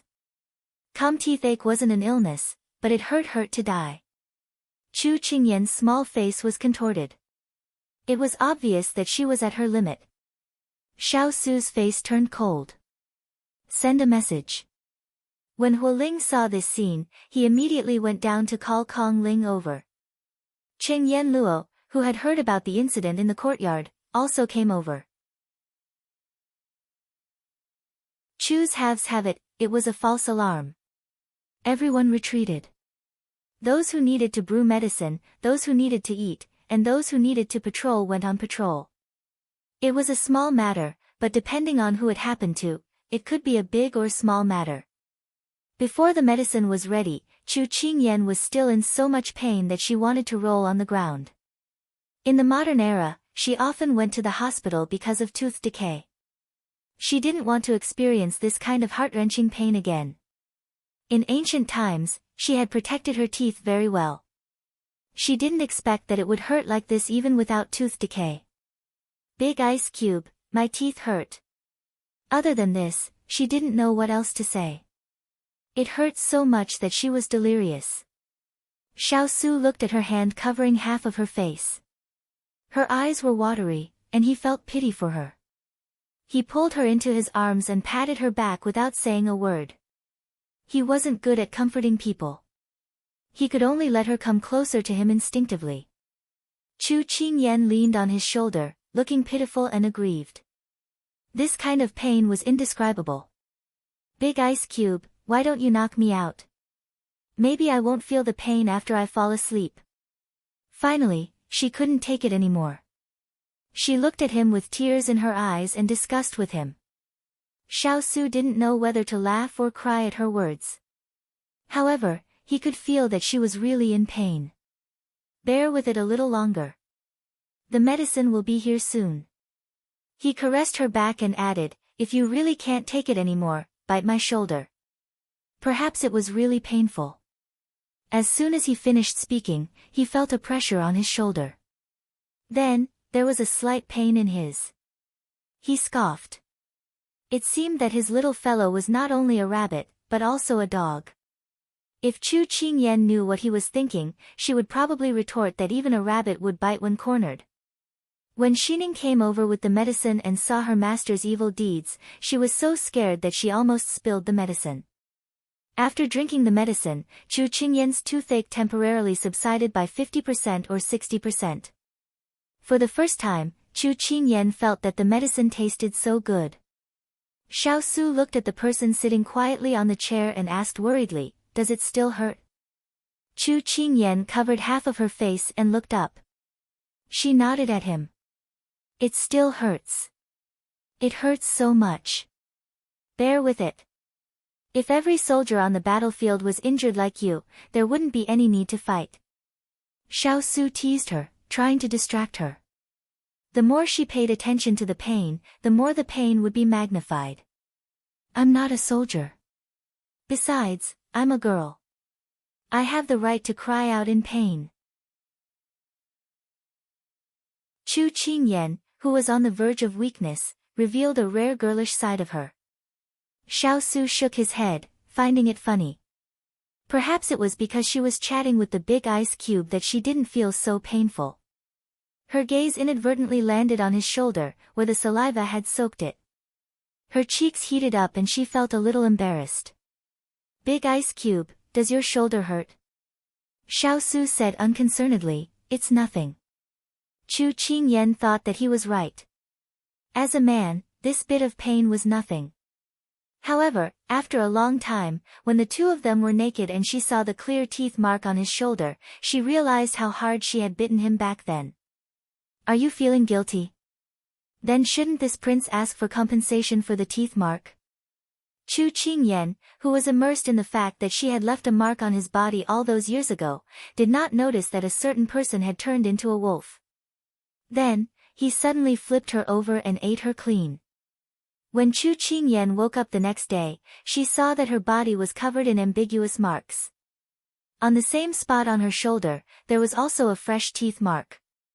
She wanted to cry on the spot. She had to pay for what she did. Perhaps it was because of this toothache. After recovering from her illness for a few days, Chu Qingyan told Xiao Su that she wanted to go out to play. Xiao Su generously let her go again. 2 days were up. She pulled Du Guqing, who was acting as her cover, and Jin Xian, who was accompanying her to protect her, towards the place where she had agreed to meet with Higashio Motetsu.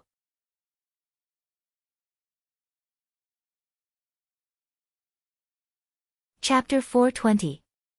When they arrived at the agreed place, Higashio Motetsu was already there. Chu Qingyan didn't stay any longer. She asked Jin Xian to stay by Du Guqing's side to ensure that she would return safely before leaving with Higashio Motetsu. Little rascal, aren't you worried that your master will be abducted and sold? Du Guqing looked at the direction where the two people disappeared and asked. As a subordinate, I will obey my master's orders. Moreover, my master is very smart. Only she can abduct others, no one can abduct her. Jin Xian said methodically. Du Guqing chuckled and said, foolish loyalty. But as soon as her words fell, Jin Xian turned around and left. Du Guqing touched her nose. Was this little rascal so fragile? Hey, little rascal, sister is just joking with you. Don't take it seriously. Du Guqing immediately followed. Jin Xian looked back at her expressionlessly. This one is going to help my master buy some pastries. Also, this one has a name, Jin Xian, not a little rascal. Okay. This little rascal is really cold. Du Guqing heard that the last time she brought Chu Qingyan back, Chu Qingyan was punished by Xiao Su. At that time, she was puzzled in her heart. This Xiao Su was simply treating Chu Qingyan as his own possession. But such a cold guy, only Chu Qingyan could stand it. If it was her, she would have already hung herself with noodles. So this time, Jin Xian listened to his master's order and bought the pastries first. So that he could report back and not be seen through by Xiao Su. The two people on this side were going to the pastry shop, while the two people on the other side were already far away. Dongting, what are we doing here? When Higashio Motetsu brought her to a restaurant, Chu Qingyan was puzzled. This young master and they agreed to meet here. Later, they will inform you where the meeting place is. Don't worry, accompany this young master to drink a bowl of tofu pudding. The tofu pudding here is very good. Higashio Motetsu said and didn't care about her expression and directly walked in. Chu Qingyan heard the shouts coming from inside as she watched the figure walk in. She had no choice but to follow him in.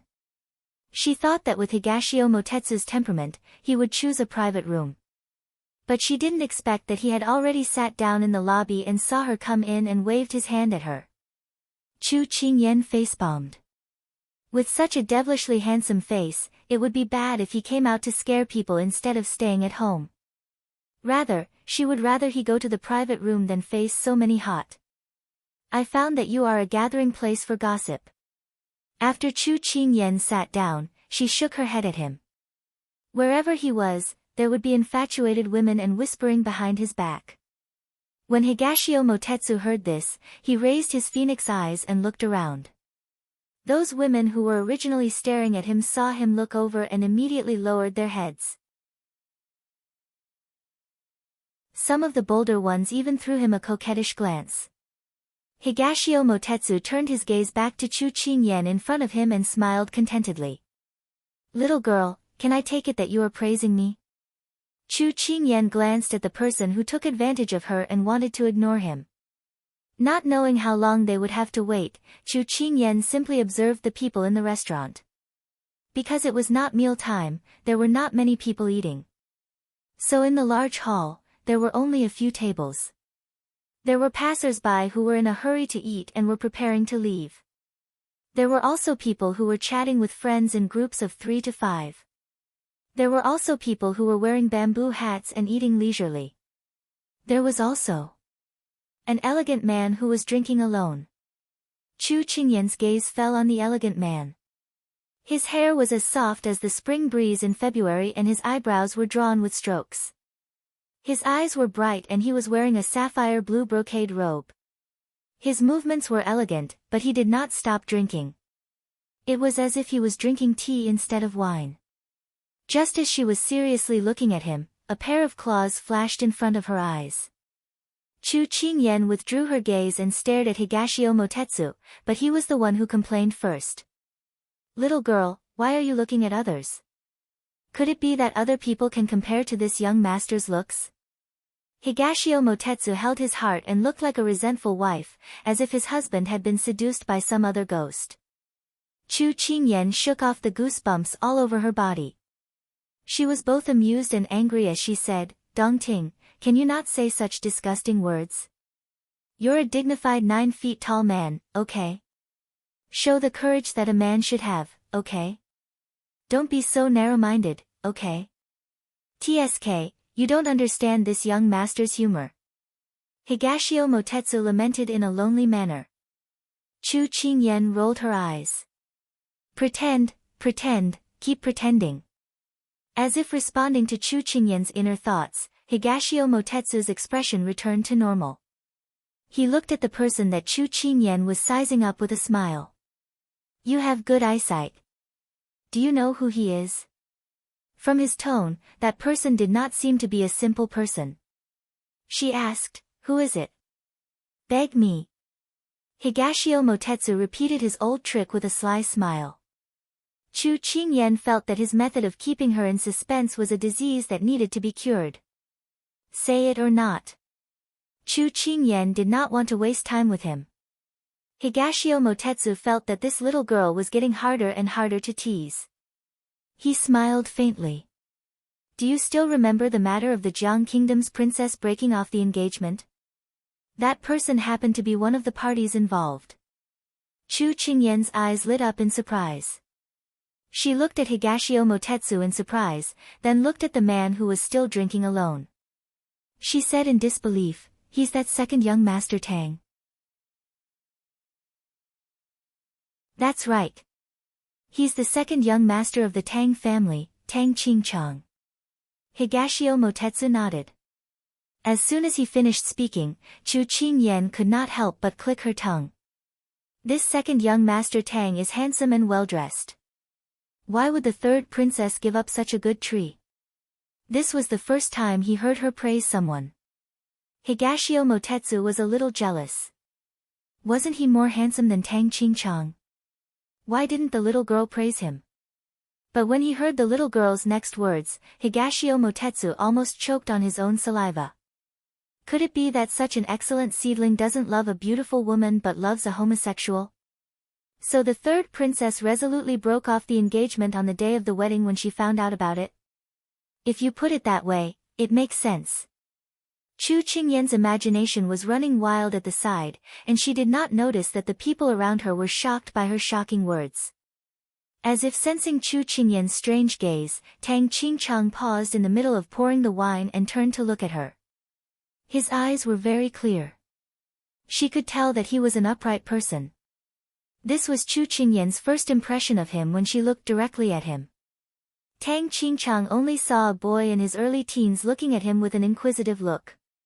He thought that this was another person who was curious about the broken engagement. Over the past year, he had become accustomed to such gazes. The wine in his mouth was tasteless. He put down the wine jug. His head was a little dizzy. He put the money on the table and got up to leave. Drowning his sorrows in wine made him even more sorrowful. Little girl, he's here. Who's here?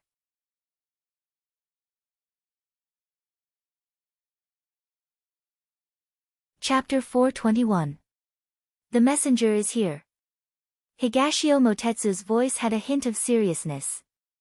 Before Chu Qingyan could react, she saw him put the bowl of tofu pudding on the table. There were a few words written at the bottom of the bowl. East Dragon Pavilion in the western suburbs. This is... Chu Qingyan furrowed her brows. At this time, Higashio Motetsu had already pulled her up and said without hesitation, "We only have less than an hour, we have to hurry." She didn't know if he meant to hurry or if he wanted her to hold on to his hand. This was not the time to care about small details. After the two left, the waiter who called them came forward to clean up the table. They really are two handsome young masters. The waiter was about to reach for the bowl, but before he could touch it, the bowl instantly shattered into powder. The two didn't stop for a second and headed straight to the western suburbs. Chu Qingyan didn't know the way, but that didn't mean that Higashio Motetsu, who had been wandering around the capital for many days, didn't know the way. The two arrived at the East Dragon Pavilion in the western suburbs within the set time. When they were not far from the pavilion, Higashio Motetsu unexpectedly stopped. What's wrong? Chu Qingyan already saw the pavilion, but she didn't know what Higashio Motetsu was thinking. You've decided? You really want to go? Higashio Motetsu looked at her seriously. We're only one step away, what are you waiting for? She was not used to his sudden seriousness. She glanced at him and joked with Chu Qingyan. It's not as simple as you think. You've decided to go. Higashio Motetsu saw that she was in a good mood and smiled, but he still couldn't help but ask. It wasn't his first time going to the Lawn Manor, but he was a bit worried because of the news he received last night. Nothing ventured, nothing gained. I, Chu Qingyan, am not the type of person to cower. Chu Qingyan patted her chest as if she was the only one who could do it. Just as she finished speaking, she looked suspiciously at Dongting Wangyu and said, I say, Dongting, could it be that you are scared after coming here? If you don't want to go, give me the invitation. I can go alone. This little girl actually dared to look down on him. Higashio Motetsu snorted coldly. If it wasn't for her safety, he wouldn't have cared so much. What a joke. Am I, Higashio Motetsu, that kind of person? Let's go, it's almost time. Higashio Motetsu strode forward, no longer wasting time with her. Chu Qingyan shrugged and quickly followed him. There's no one here. The two of them stood in the pavilion, but there was no one around.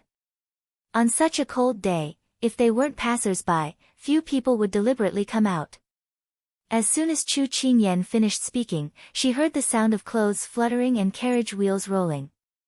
She turned her head and saw several men dressed as servants driving a carriage towards them. Dare I ask what the word wind corresponds to? The leader asked in a clear voice. Eat, drink, and be merry. Higashio Motetsu replied without hesitation. Chu Qingyan stood to the side and listened to the two people asking and answering questions. It turned out that this was the secret signal.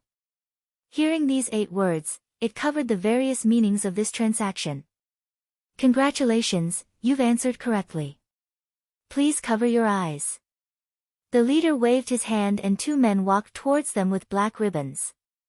Chu Qingyan asked Higashio Motetsu with her eyes. Higashio Motetsu was blindfolded and slowly said, "In order to guarantee the transaction, no one knows where we are going." At this time, her eyes were also covered. The texture of the ribbons on her face was very comfortable. If she was not mistaken, these were rare silk ribbons. They were very generous. But after sighing, Chu Qingyan felt a trace of nervousness, or it could be said that she was looking forward to it. Being helped into the carriage, Chu Qingyan and Higashio Motetsu just sat down when the carriage began to move. The blindfolded two people did not know where they were being taken to. The two of them were silent. After the time it took to burn a stick of incense, the carriage finally stopped. The two people were also asked to come down, but the ribbons on their faces could not be removed. They were supported for a while. When they came down from the carriage, Chu Qingyan felt a bone-piercing cold wind blowing against her face. But before she could take 2 steps, she was surrounded by warmth. The surroundings were quiet. Besides the sound of their footsteps, she could not hear any other sound. "We've arrived." The leader's voice sounded. Chu Qingyan consciously took off her ribbons. Suddenly, there was a burst of light. Her eyes could not accept such a strong light.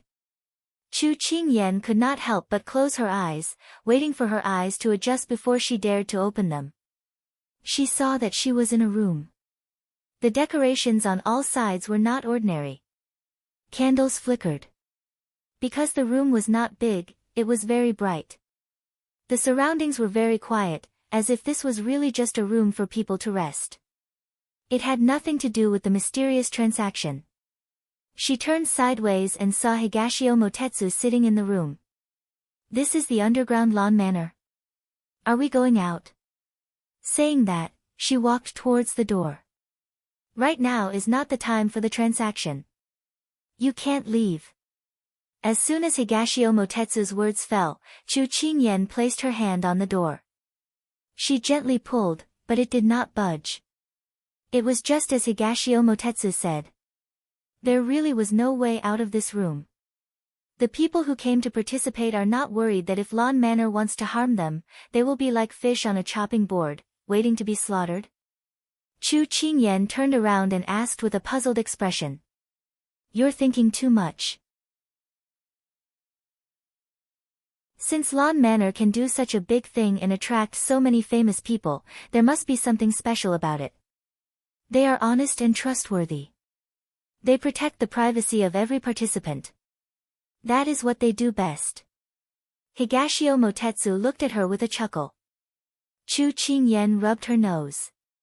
From his tone, it seemed like she had asked a very stupid question. But at this time, she saw Higashio Motetsu holding a piece of paper in his hand. She couldn't help but move closer. "What is this?" "A list left behind by Lawn Manor's people. It records the items that are going to be traded today. You can decide where you want to go based on the items on the list." Higashio Motetsu handed the paper in his hand to her. "You can decide where you want to go later." Here in Lawn Manor, there were many rooms. Every room had a sign hanging on it. The people inside were all people who were going to be trading. As long as they were looking for something, they could directly talk to the owner of the room and discuss it. It had to be said that this method was simple and fast. It prevented them from finding a needle in a haystack and missing the item they wanted to trade. When Chu Qingyan's gaze fell on the voluminous black and white words on the paper, she was completely dumbfounded. There were actually no less than 100 rooms. If you thought that there was only one owner in each room, you were wrong. Lawn Manor's planning was based on the similarities and differences of the items being traded. For example, in this armory, there were no less than a dozen owners, each holding different weapons that they wanted to trade. Higashio Motetsu looked at her seriously, choosing and didn't rush her. "I've chosen." Chu Qingyan suddenly opened her mouth. Higashio Motetsu raised his eyebrows and looked at her. The people who participated in Lawn Manor could only enter 3 rooms at a time. In other words, there were only 3 chances. He was very doubtful that this little girl would be able to choose the right room.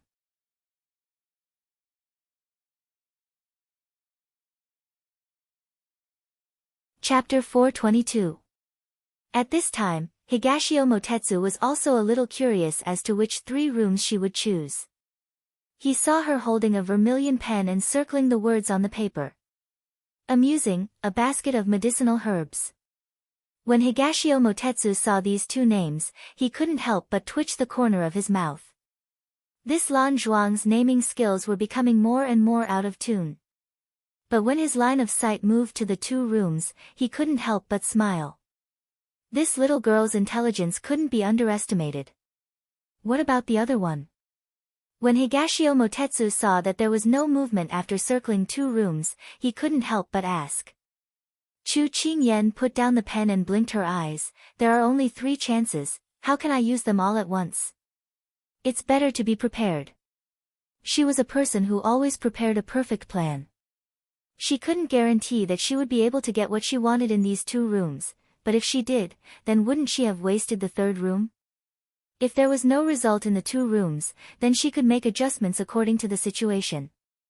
Chu Qingyan's wit made Higashio Motetsu have a whole new level of respect for her. If it wasn't for the fact that you don't know how to shrink bones, I would have thought that the one standing in front of me wasn't a 10-year-old. Then you should treat me like a 10-year-old child, I'm very fragile. Chu Qingyan blinked her eyes at him, deliberately showing an innocent and toothless appearance. Higashio Motetsu chuckled, pretending to be a pig to eat a tiger. I think you're the best at this. Chu Qingyan raised her eyebrows and graciously accepted the compliment. That's right, what did you bring? He didn't have time to properly ask her before, but now that he had some free time while waiting, he planned to ask her. Seeing Higashio Motetsu's eyes fall on the small bag on her back, Chu Qingyan tightened her grip on it. She did not intend to reveal it. I can't tell you about it. You will see it later. Keep it a little mysterious. The way the little girl protected her treasure made him even more curious, but he wasn't the kind of person who liked to force others.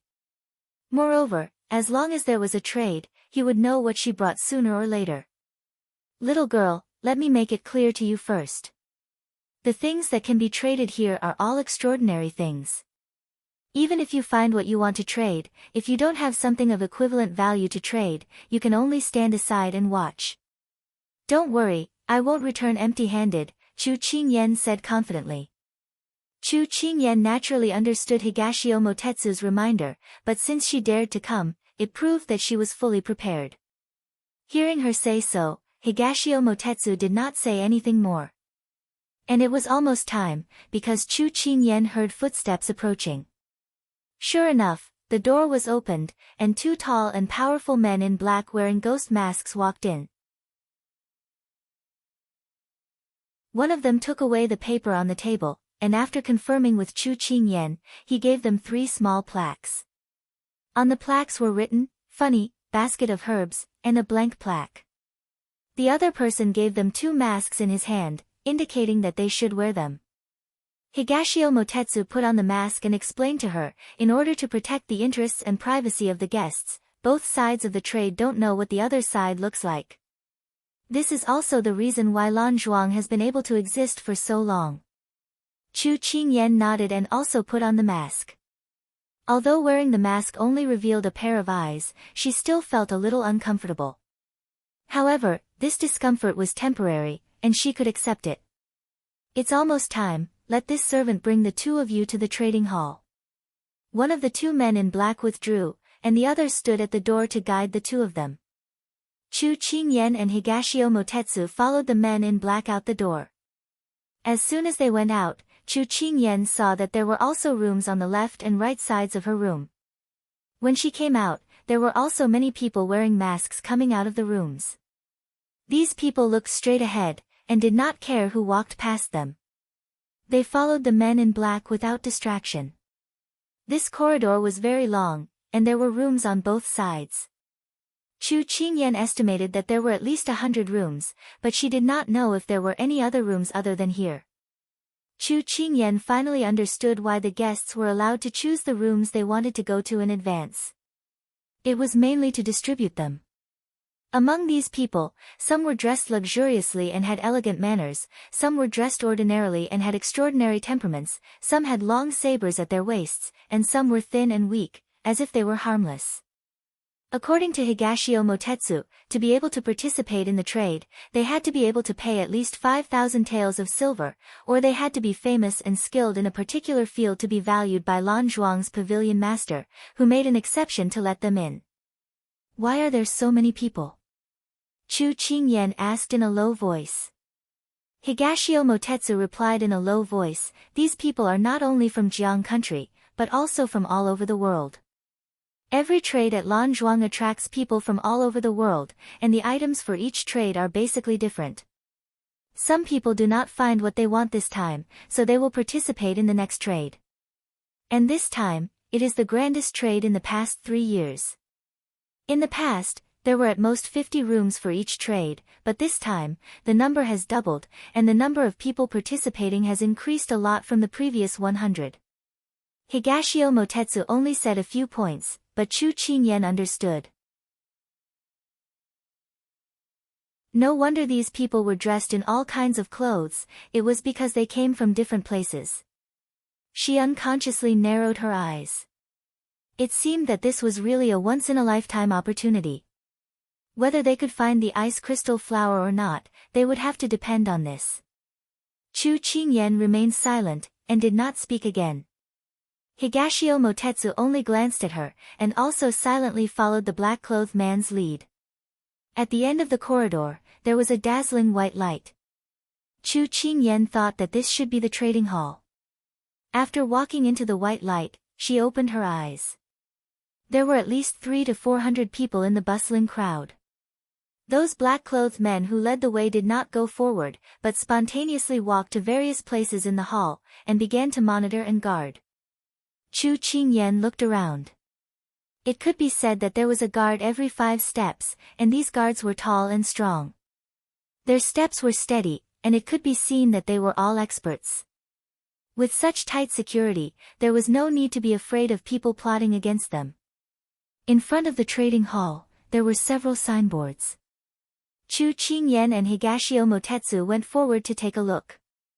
On the signboards were the directions to each room.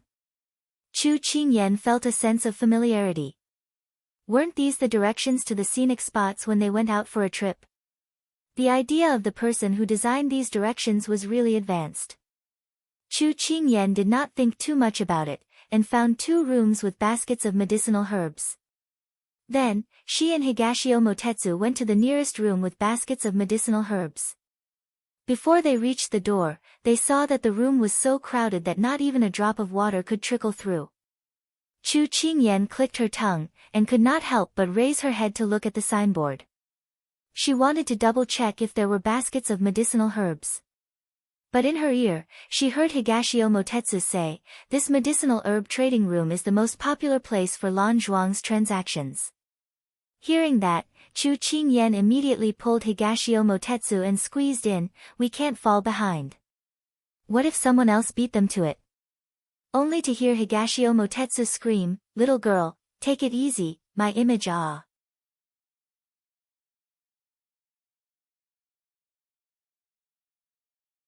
Chapter 423. The basket of herbs in his hand had already been handed over to the black-clothed man at the side. Chu Qingyan pulled Higashio Motetsu and squeezed into the room. Higashio Motetsu complained incessantly. His good clothes had been squeezed until they were crooked. Unfortunately, the person pulling his wrist seemed to have been injected with chicken blood. She didn't slow down for a moment as she walked towards the first table. He raised his hand and took advantage of the time to straighten his clothes. In this crowded place, he suddenly felt the softness of his wrist. He lowered his head to look at that small hand. It had a girl's slender and tender hand. At this time, she was afraid that the 2 of them would get lost, so she tightly held on to him.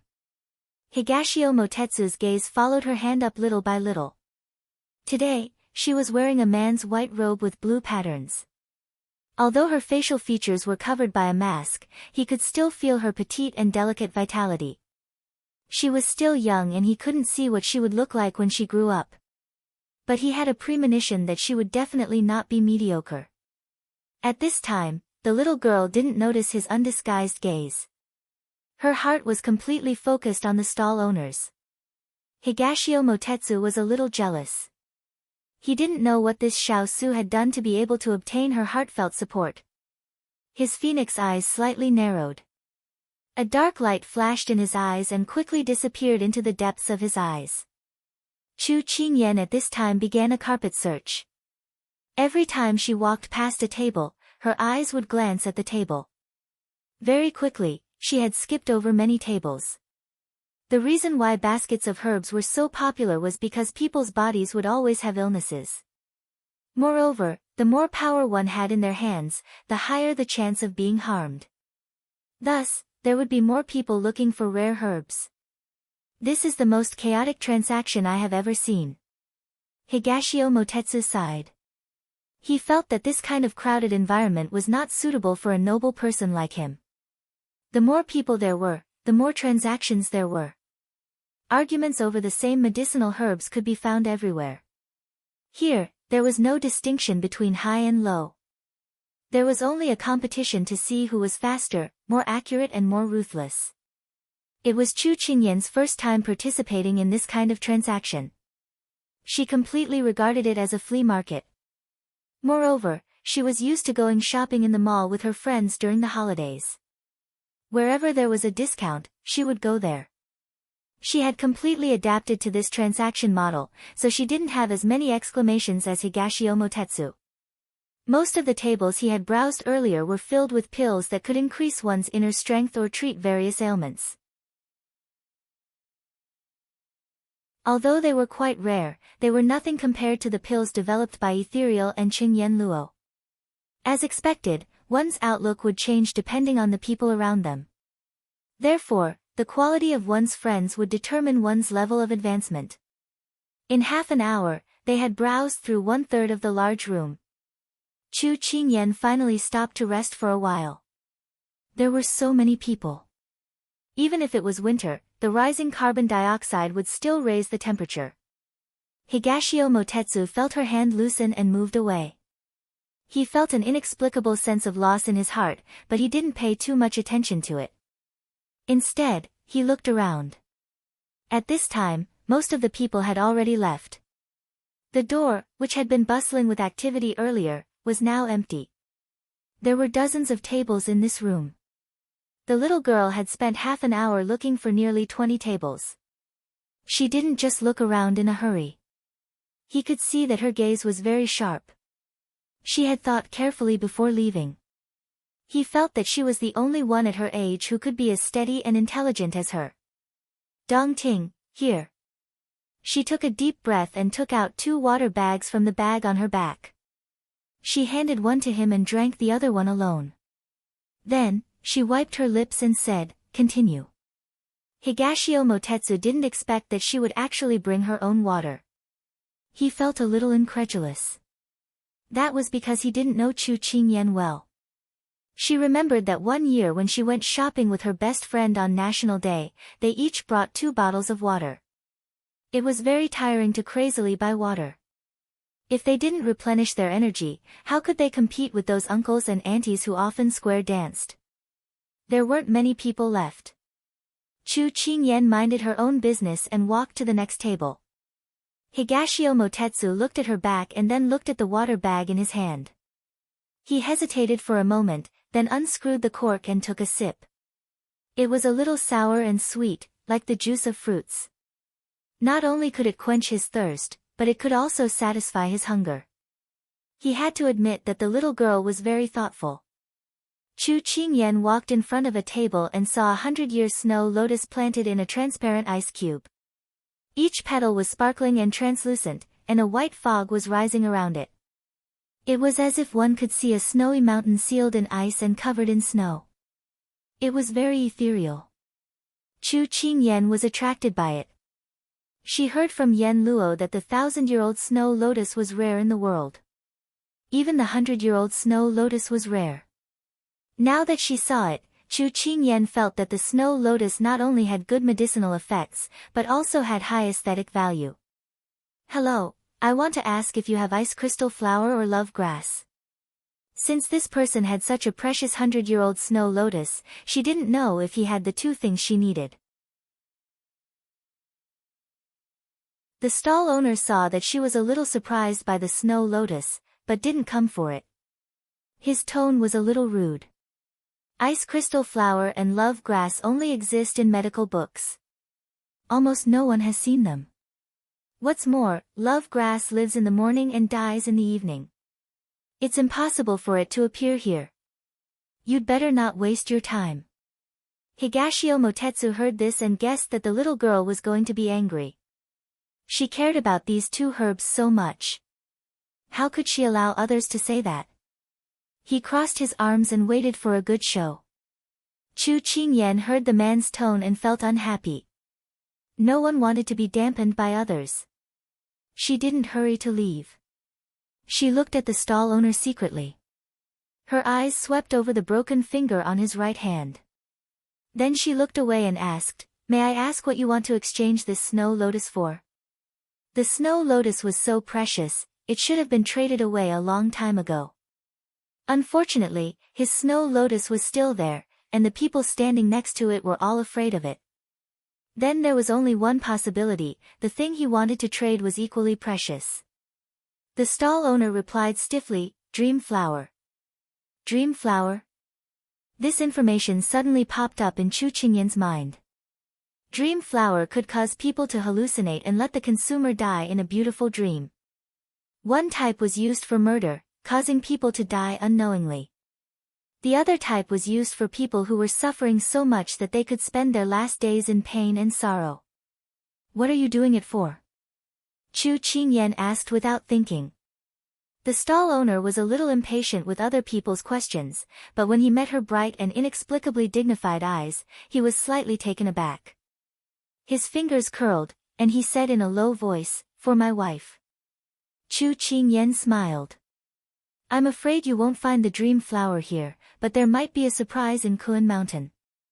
With that, Chu Qingyan prepared to leave. The stall owner's eyes lit up. His hands trembled slightly. He looked down at the snow lotus and said, "Wait."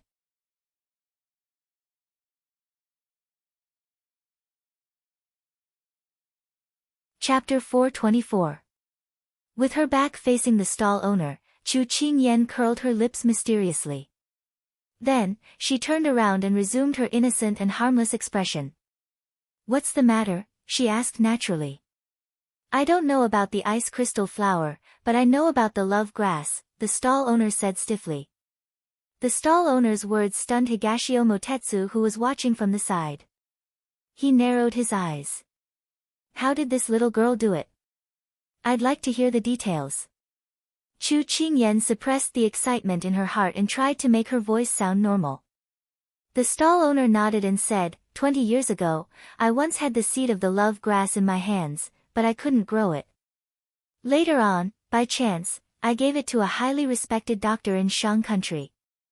However, I heard that he has already passed away. I don't know what happened after that." "Who is that doctor?" Chu Qingyan stepped forward and asked. "It's not convenient for me to reveal that. If you have the heart, you will naturally be able to find him," the stall owner replied. Chu Qingyan remembered the rules of this lawn manor. The two parties involved in the transaction could not reveal their identities. Otherwise, they would be punished for violating the rules. "No matter what, thank you." She suppressed her surprise and excitement and thanked him sincerely. "I should be the one thanking you." The stall owner did not talk much with her. Instead, he carried Xuelian and turned to leave. Chu Qingyan looked at his back view as he left in a hurry. She felt a little emotional. Another infatuated person.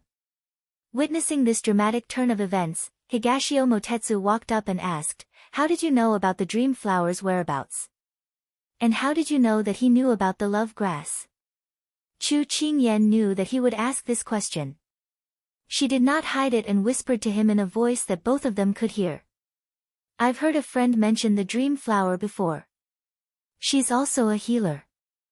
She mentioned the dream flower because there's 100 Herbs Mountain Lord with superb medical skills in the pugilistic world. For the past 2 years, he's been searching for the dream flower all over the world to alleviate his wife's pain. He had heard of this 100 Herb Mountain Lord before, but he did not know that he was looking for the dreamy flower. However, after hearing her words and the stall owner's answer, he was certain that Chu Qingyan had mistaken him for the 100 Herb Mountain Lord.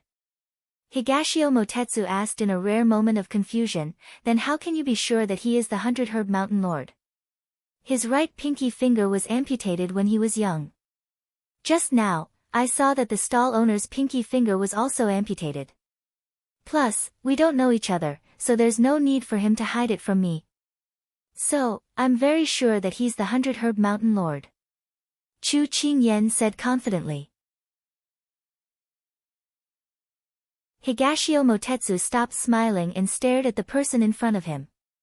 At such a young age, she was already observant and could deduce the entire matter from a small point. If it was anyone else, they would not be as smart and quick-witted as her. Congratulations, you've obtained a clue. Furthermore, he had obtained it effortlessly. This made him somewhat convinced. Thank you. Chu Qingyan was beaming with joy. She did not expect to achieve victory so quickly. Although she did not know who the doctor from the Shang nation was, and she did not know if the seed was still there, it was better than having no clue at all. At least she knew where the love grass seed was last seen, and she could provide the Shaolai cavalry with some useful information. Compared to Chu Qingyan's joy, Higashio Motetsu was very calm. Although she got a clue about the love grass, Chu Qingyan did not let go of the next table. She would rather kill 3,000 by mistake than let go of one. Just as Chu Qingyan walked to a table, someone happened to be trading. Chu Qingyan's mood was a lot better at this time, and she had the leisure to look at what the other party was trading. A man dressed in black took the snow muscle pill and looked at it, and then returned it to the stall owner. He then opened the box on his body. It was a Chinese knotweed. Looking at the color, it should be many years old. At this time, the stall owner said something to the black-masked man standing beside him. The black-masked man then led the two people to the door. In the blue equipment, private transactions were not allowed. Once both sides confirmed the transaction, they had to go to the notary office to hand over the things to the people of Lawn Manor. When the transaction was over, they could take their things.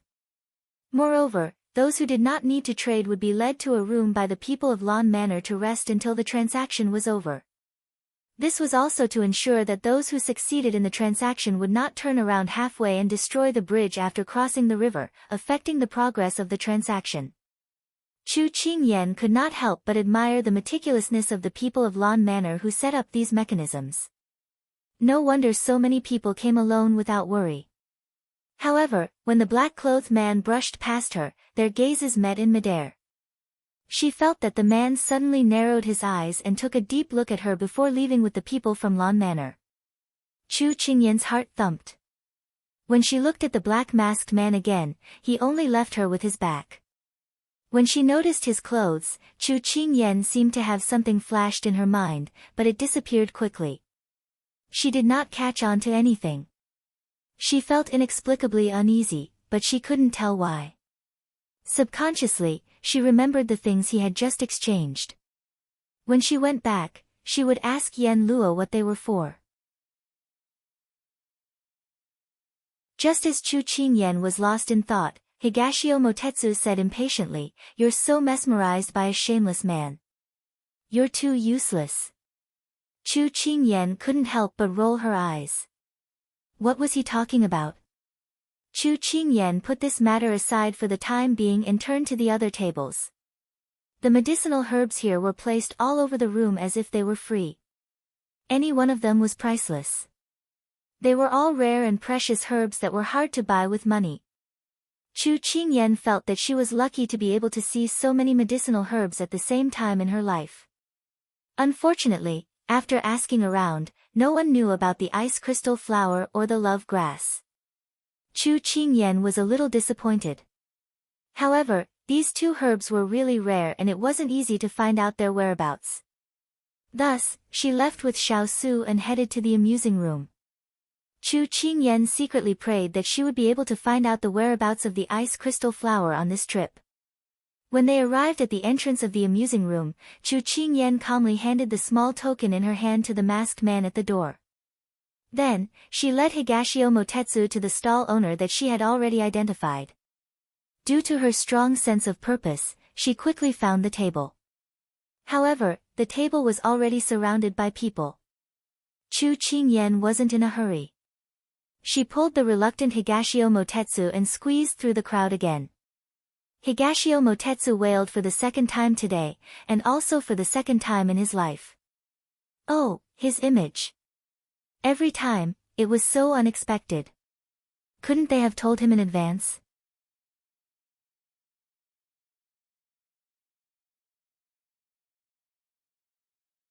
Chapter 425. When Chu Qingyan and Higashio Motetsu squeezed to the front, the stall owner at the table was talking to one of the masked people who wanted to trade. They could only hear their conversation. Please look at what this one has brought. The slightly stooped trader wearing the Guanyu mask slowly took out a box from his sleeve. Everyone's gaze fell on his box, waiting for him to slowly open it. The Guanyu mask trader lived up to everyone's expectations and opened the box. Inside was a fist-sized golden peony flower. From the appearance, it looked like a woman's head ornament. Chu Qingyan looked at the golden peony flower and then looked at the card on the table. On it was written, All-Knowing Scholar of Jianghu. Lan Zhuang did not allow stall owners and traders to reveal their true identities, but there was one exception. That was the famous All-Knowing Scholar of Jianghu. He was known as the #1 person in the world who knew everything from astronomy to geography. He was omniscient and omnipotent. This all-knowing scholar of Jianghu did not have an undeserved reputation. He had a group of subordinates who were skilled in the art of invisibility. They were scattered all over the world and weaved a dense intelligence network for him. Every day, they would provide him with the latest news. No matter which concubine the emperor favored last night, or which flower petal the concubine used to bathe today, he knew everything. The information in his hands ranged from the small fights between the large sects to the deep secrets of the nobles. Even though he did not have any power, he was enough to make people fear him. Because he had secrets that people did not want to know. He made people hate and fear him, but no one dared to make a move against him. He did not know martial arts, but he had 10 experts protecting him. Any one of them was a famous person in Jianghu that made people fear him. So before they made a move, they had to weigh their own weight and see if they could match up to even a finger of the other person. It was said that he was a rare handsome youth in Jianghu. When he appeared in Jianghu a few years ago, he attracted countless women to kneel at his feet. It was a pity that he was too arrogant and did not put them in his eyes. Fortunately, this all-knowing scholar of Jianghu had not involved himself in Jianghu for many years. It was said that he was henpecked and married a domineering beauty. Recently, he had been trying to please his wife and make babies. He did not care about worldly affairs. But these were all rumors and no one could prove it. Maybe it was those who were oppressed by him and were about to go crazy. They added oil and vinegar to make themselves feel better. So other than the occasional person who spent a lot of money to buy information from him, very few people saw him show his face. In the past few years, if they wanted to see him, it was Lan Zhuang. Maybe it was because he was bored, or maybe he thought he was omniscient. To answer. Of course, the people who came to ask questions with things in their hands were not ordinary people. Unfortunately, this all-knowing man in Ganghood was not an ordinary person either. Almost no one could defeat him. Every time he came, he would come and leave proudly. When Chu Qingyan saw his name on the list, she was very excited. She did not know the all-knowing scholar of Jianghu, but she had heard of his name. It was a pity that he had not appeared in Jianghu for many years. Now that she could meet him, it was a blessing. However, seeing him did not mean that she could successfully ask him about the whereabouts of the ice crystal flower and the love grass. At this time, the customs agent had already opened the box. Isn't this an ordinary woman's headdress? Why do you even dare to take this out? One of the onlookers chuckled. Brother, you can't underestimate this thing. Maybe there's something mysterious about it. Another onlooker said. Chu Qingyan looked at the golden peony seriously. How could the person who appeared in this place take out something ordinary? I think it's very likely to be a hidden weapon. Chu Qingyan whispered to Higashio Motetsu. Higashio Motetsu glanced at the box and chuckled at her. Little girl, your eyesight is not bad. Chu Qingyan shrugged. After watching so many ancient martial arts dramas, she had seen this kind of hidden weapon most often. However, she was not good enough to know what it was used for. She wanted to hear what this all-knowing scholar of Jianghu had to say. The all-knowing scholar of Jianghu, who was wearing a fox mask, looked at it casually. In the quiet room, she heard him sneer. His gaze fell on the customs agent, and his voice was as charming as aged wine. How dare you show such a thing in front of me? Chu Qingyan was stunned. This voice sounded like pearls and jade falling on a plate. It was not low, nor was it extravagant. It carried a gentle breeze. Most importantly, he was very young, probably about the same age as Big Ice Cube. Chu Qingyan sighed. How could people still live? People of this age in the modern world were probably still ignorant. People in the ancient world were really precocious. Fortunately, she had transmigrated into Shusui's body. At least she had a higher starting point than others. The customs agent's veins bulged as he held the box. He snorted. All-knowing scholar of Jianghu, don't be too proud. Solve the problem. The all-knowing scholar of Jianghu didn't waste time talking nonsense with him. He didn't look at the box again. He slowly said, the twining branch hair is ranked third among the hidden weapons. There are 120 petals on it. Press the red dot in the stamen to activate a mechanism. When 100 petals are released, it can become a killing weapon. The petals contain love-severing poison. Even if the petals don't kill the target, the poison can still kill the target on the spot. When the all-knowing scholar of Jianghu said the name, the customs agent couldn't help but take a step back. His turbid eyes were filled with disbelief. Everyone knew that the all-knowing scholar of Jianghu was right. Okay, next one. The all-knowing scholar of Jianghu didn't ask whether the answer was correct or not. He leaned against the pillar behind him and waved his hand impatiently. All-knowing scholar of Jianghu, you can't do this. I beg you, tell me where he is. I want to take revenge on him. I'll send you the twining branch hair. Tell me, tell me. The customs agent couldn't accept the result. He lost control and knelt on the ground with a thud. He sincerely offered the box in his hand to the all-knowing scholar of Jianghu. You lost. The loser has no right to negotiate. Besides, the all-knowing sect has plenty of these hidden weapons. He picked his ear and said disdainfully. His wife played with these things all day long. He could pick one up wherever he went. It was better not to bring it back, in case he didn't have a place to put it. Seeing the all-knowing scholar of Jianghu's indifference, the dealer stood up and wanted to use violence. However, he was stopped by the Blue Manor's men in black.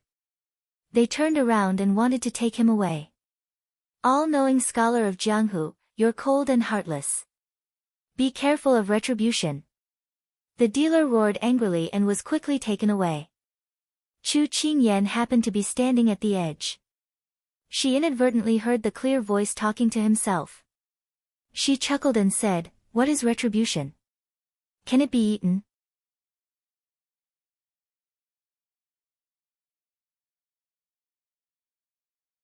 Chapter 426. Chu Qingyan subconsciously looked at Bai Shaosheng. The mask covered his face, and the wide snow-colored cloak covered his entire body. She could not see his figure, and his attire covered him completely. Apart from his slender and beautiful hands, as well as his bottomless eyes, which were as clear as an ancient pond. From the feeling he gave off, Chu Qingyan felt that he was like an older brother next door. His voice made people feel comfortable, but when he spoke, he was nonchalant and had a heartless smile on his face. It was as if he was someone who was playing with everyone in the palm of his hand but did not care about them at all. A person like this, from afar, would make people feel close to him. However, once you really got close to him, you would be doomed. Just now, he was laughing and talking coldly to that traitor. Chu Qingyan knew that such a person was not easy to get close to. At this time, a new traitor came forward. "Bai Shaoxing, this is my new toy. Take a look." The traitor was wearing a Luosha mask. He spoke with a rich and overbearing voice, unlike the previous traitor who lacked qi. On the contrary, there was a bit of killing intent. As he spoke, he opened his hand. A blue crystal appeared in his hand. The candlelight in the room was strong. The crystal reflected a dazzling brilliance in the firelight. The onlookers let out a lot of exclamations. Hearing everyone's exclamations, that Luosha traitor couldn't help but show some pride. Chu Qingyan looked at it from afar. It was a bit like the heart of the ocean she saw on TV. But this was ancient times. There were many strange things of every description. She felt that it could be something else. That toy looks good. Even the experienced and knowledgeable Higashio Motetsu couldn't help but take a few more glances. Chu Qingyan nodded. This trip could be considered to have broadened her horizons. You know it? I don't know. This kind of thing is more suitable for you girls. This young master doesn't study this kind of thing. Higashio Motetsu said matter-of-factly. TSK, you don't know, so you're looking for an excuse. Chu Qingyan shook her head in her heart. What's the big deal even if you admit it? You're just concerned about your face. However, Chu Qingyan's mind was focused on the debate in front of her. She didn't know if it was just her imagination, but she felt that when the Russian traitor took out the item, Bai Shaoxing's eyes flashed with disdain. But when she took a closer look, his eyes had already returned to normal. You don't seem to understand the rules of our palace, Bai Shaoxing said. What do you mean? The Russian traitor frowned and asked unhappily. Bai Shaoxing looked at him and chuckled. I only accept challenges. I don't answer people's questions. As soon as these words came out, everyone was confused. What do you mean? Chu Qingyan was puzzled. Higashio Motetsu smiled. This traitor probably doesn't even know what he has in his hands. He just wants to use Bai Shaoxing to find out the origin of this thing. Chu Qingyan nodded. It was no wonder that Bai Shaoxing had such an expression just now. This person was obviously here to take advantage of the situation. He had no intention of making things difficult for Bai Shaoxing in the first place, he just wanted to take advantage of the situation to achieve his own goals. Higashio Motetsu's voice wasn't loud, but he didn't deliberately lower it. The traitors around him could all hear him. Those people cast disdainful looks at the Russian traitor. How despicable. The Russian traitor also heard it. He turned around and glared at Higashio Motetsu and Chu Qingyan. Then, he stubbornly said to Bai Shaoxing, how do you know that I don't know what this thing is? Are you afraid that you'll lose? Is that why you deliberately said such things to confuse the public? Bai Shaoxing, I didn't expect you to be a sore loser. How shameless. Scammers like you are the ones who are shameless. Bai Shaoxing's voice was neither fast nor slow. He wasn't affected by the other party at all. Then, he continued, since you want to lose so badly, it's not impossible. The Russian traitor's eyes lit up. Unfortunately, when Bai Shaoxing said the last words, he suddenly panicked. For the sake of fairness, you write down the information you have about this crystal stone on a piece of paper. After you've written it, This Highness will tell you. If it matches what you wrote, then This Highness will admit defeat. But if you're trying to fool This Highness, what compensation should I get from you? Bai Shaoxing glanced at the Russian traitor and suddenly smiled. This Highness thinks that your eyes are not bad. It'll be fun to gouge them out and play with them. When such bloody words were spoken, the surrounding temperature suddenly dropped. Chu Qingyan felt a chill run down her spine. This person didn't say anything, but when he did, it was shocking. Do you know how the top 10 experts by his side came about? Higashio Motetsu felt her back stiffen and couldn't help but want to tease her. Chu Qingyan looked up at him with a puzzled expression. How did they come about? They all lost to him or had something to ask of him. After the transaction, their tongues were cut off and they stayed by his side as slaves or maids for the rest of their lives. Higashio Motetsu said word by word. He wasn't surprised to see the fear in the little girl's eyes. He shook his head. The little girl had courage, but she didn't have enough experience. She still needed to work harder. However, Higashio Motetsu somewhat underestimated her. Her fear only lasted for a moment. Chu Qingyan narrowed her eyes at the person who was talking cheerfully in front of her. He didn't treat people as humans. This kind of person was really scary. However, the strong preyed on the weak and the survival of the fittest. This was the law of survival in this world. You, the Russian trader pointed at him but couldn't say anything. It was unknown whether he was angry or scared, or both. Do you want to bet or not? If you dawdle any longer, the transaction will be over. Bai Shaoxing said in a bored tone. As soon as he finished speaking, the onlookers also started to stir. There were many people who wanted to bet with Bai Shaoxing. They couldn't delay time because of this person. Bai Shaoxing, how did you know that I don't know the details of this crystal? The Russian trader had already given up. However, he was still unwilling to give up and finally struggled to ask. This kind of crystal can't come into contact with the human body. Otherwise, it will lose its luster. Bai Shaoxing didn't say too much. The Russian trader cupped his hands in salute. Thank you for your advice. Then, he retreated dejectedly. At this time, the crowd gathered again, wanting to trade with Bai Shaoxing. But at this time, Bai Shaoxing unexpectedly raised his hand. Although he didn't say anything, the crowd automatically quieted down. This should be the innate majesty of a person in power. Even if his figure was casual and his movements were careless, the crowd still looked up to him. Today, I'm tired. Next, I'll only accept the challenge of 3 people. As soon as he finished speaking, the crowd of onlookers started to stir. We're all here for you. How can you change the rules so casually? One person angrily asked. The stall owners set up in Blue Manor had to stay until the end of the transaction unless someone's item was successfully traded. Chu Qingyan also felt somewhat indignant.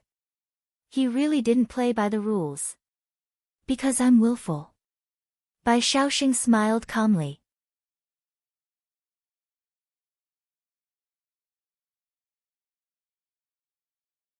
Chapter 427. Chu Qingyan felt that the word willful was enough to shut so many people out. She felt uncomfortable hearing it. Moreover, there were so many people present. Basically, they were all here to challenge Bai Shaoxing and ask for an exchange. Chu Qingyan clenched her fists. She was a little anxious. Just now, she was lining up. No matter what, it would be her turn. Now, it had become 1,000 soldiers crossing a single log bridge. The news was not far from her. In the blink of an eye, a mountain was in front of her. It would be a lie to say that she wasn't angry. There are so many people here. How do you choose? In the midst of the noisy crowd, Higashio Motetsu's voice was like bamboo shoots after the rain. It suddenly parted the clouds and made everyone quiet down. Bai Shaoxing pondered for a moment. Then, he chuckled and said, how about this? If each of you raises a question to my satisfaction, you will become one of the 3 people. What is considered to be to your satisfaction? A trader suppressed his anger and said. Those who could come here were either rich or noble. When had they ever suffered such humiliation? It was like buying vegetables in a market, and they had become cabbages that could be chosen by others. How could they not be angry? But at this time, they had to ask for help.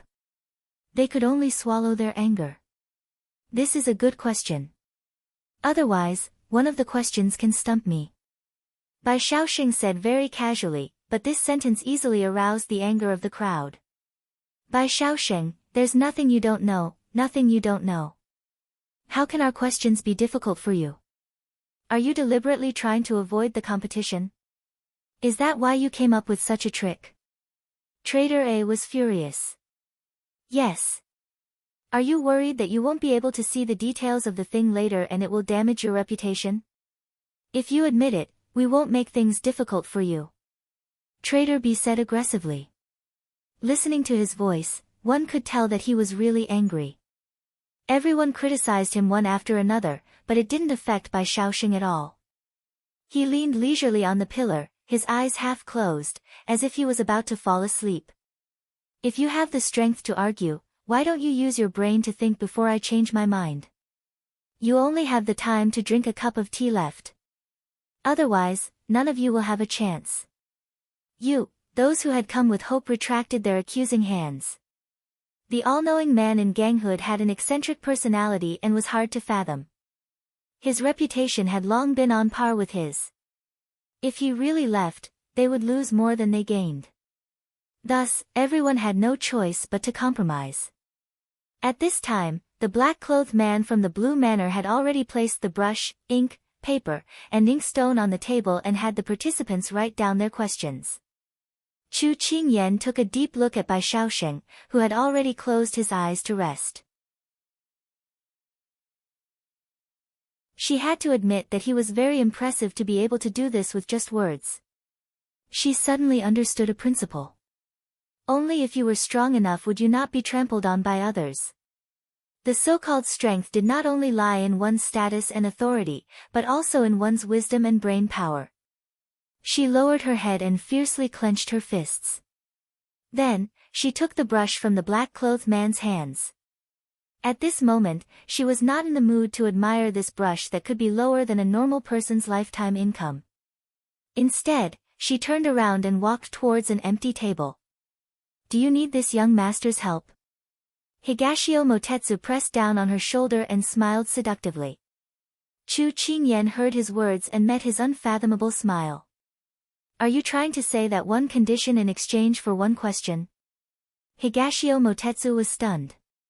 He had not thought of this, but since the little girl had brought it up, then he would do it in passing. It was not bad to have one more condition. He had a premonition that these conditions would be useful in the future. He nodded generously. The one who knows me best is the little girl. Chu Qingyan brushed his hand away in annoyance and rolled her eyes at him. Then there is no need to trouble young Master Dongting. I will rely on myself. Higashio Motetsu was not angry. In fact, he also wanted to know how the little fellow would deal with this situation. He did not want the person he valued to hide under someone else's umbrella. Although the participants were resentful, most of them chose to swallow their anger and took the pen and paper. Even if they knew that they would not be selected, they still wanted to give it a try. Chu Qingyan pursed her lips and felt an unprecedented pressure. However, she was not in a hurry to write. Instead, she analyzed Bai Shaoxing. He knew astronomy and geography, and he also had an intelligence network to help him collect information. He should know some of the common things or the secrets of the aristocrats. Then, what could he not know? Now, it seemed that she could only rely on luck and intelligence. She did not believe that she, a modern person, could not beat an ancient person. Higashio Motetsu, who had taken a seat, looked at her with her head lowered in contemplation. He did not disturb her. Although she had rejected him, he did not know why, but he had a premonition that this little girl would not let him down. Soon, the time was up. Because the real identity of the participants could not be revealed during the transaction, in order to prevent someone from impersonating them, they had to submit the paper in person. After Chu Qingyan finished writing, basically everyone had finished writing and lined up. Unfortunately, she was the last one. She stood up and looked at the idle Higashio Motetsu. She was somewhat puzzled. Don't you want to give it a try? This young master has nothing to ask for. Higashio Motetsu's answer was very annoying. Chu Qingyan spread her hands and did not force him. There were a lot of people, 30 to 40 people lined up. But it was useless to have more people. They could not withstand Bai Xiaoxing's elimination. She did not know if these people's questions were too superficial or if Bai Xiaoxing was really too powerful. After one round, more than half of the people had already been eliminated. She saw those who were eliminated standing to the side in a daze. Some left in despair, some wanted to wait until the end to see who would have the last laugh. They probably had the mentality of watching Bai Xiaoxing make a fool of himself. After half a cup of tea's time had passed, there were only 3 people left from the dozens of people.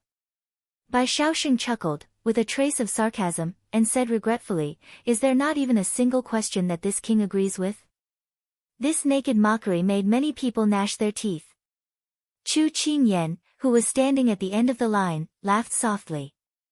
"Young man, some words should not be said so confidently, otherwise it would be a slap in the face. You still want to match this king's couplet? I have to say, this first line is barely passable." Bai Xiaoxing said, and with a stroke of his pen, he matched the second line and casually handed it to that person. That person took a look at it, sighed, and walked away. The second last person. Magic, page 133, line 5, the second character is Bai. Bai Xiaoxing said without any pressure. Chu Qingyan glanced at him. He could even answer this kind of question. As expected, his ability was not to be underestimated. Only Chu Qingyan was left. When those who had been defeated saw that there was only a young boy left, they could not help but shake their heads. It seemed that they would not be able to see Bai Xiaoxing suffer today. When Bai Xiaoxing saw her in the crowd, he only felt that such a young person was surprisingly calm. Now that he saw her in the line, although he was surprised, he treated her equally. He casually took the paper that Chu Qingyan handed to him. After opening it, he was stunned.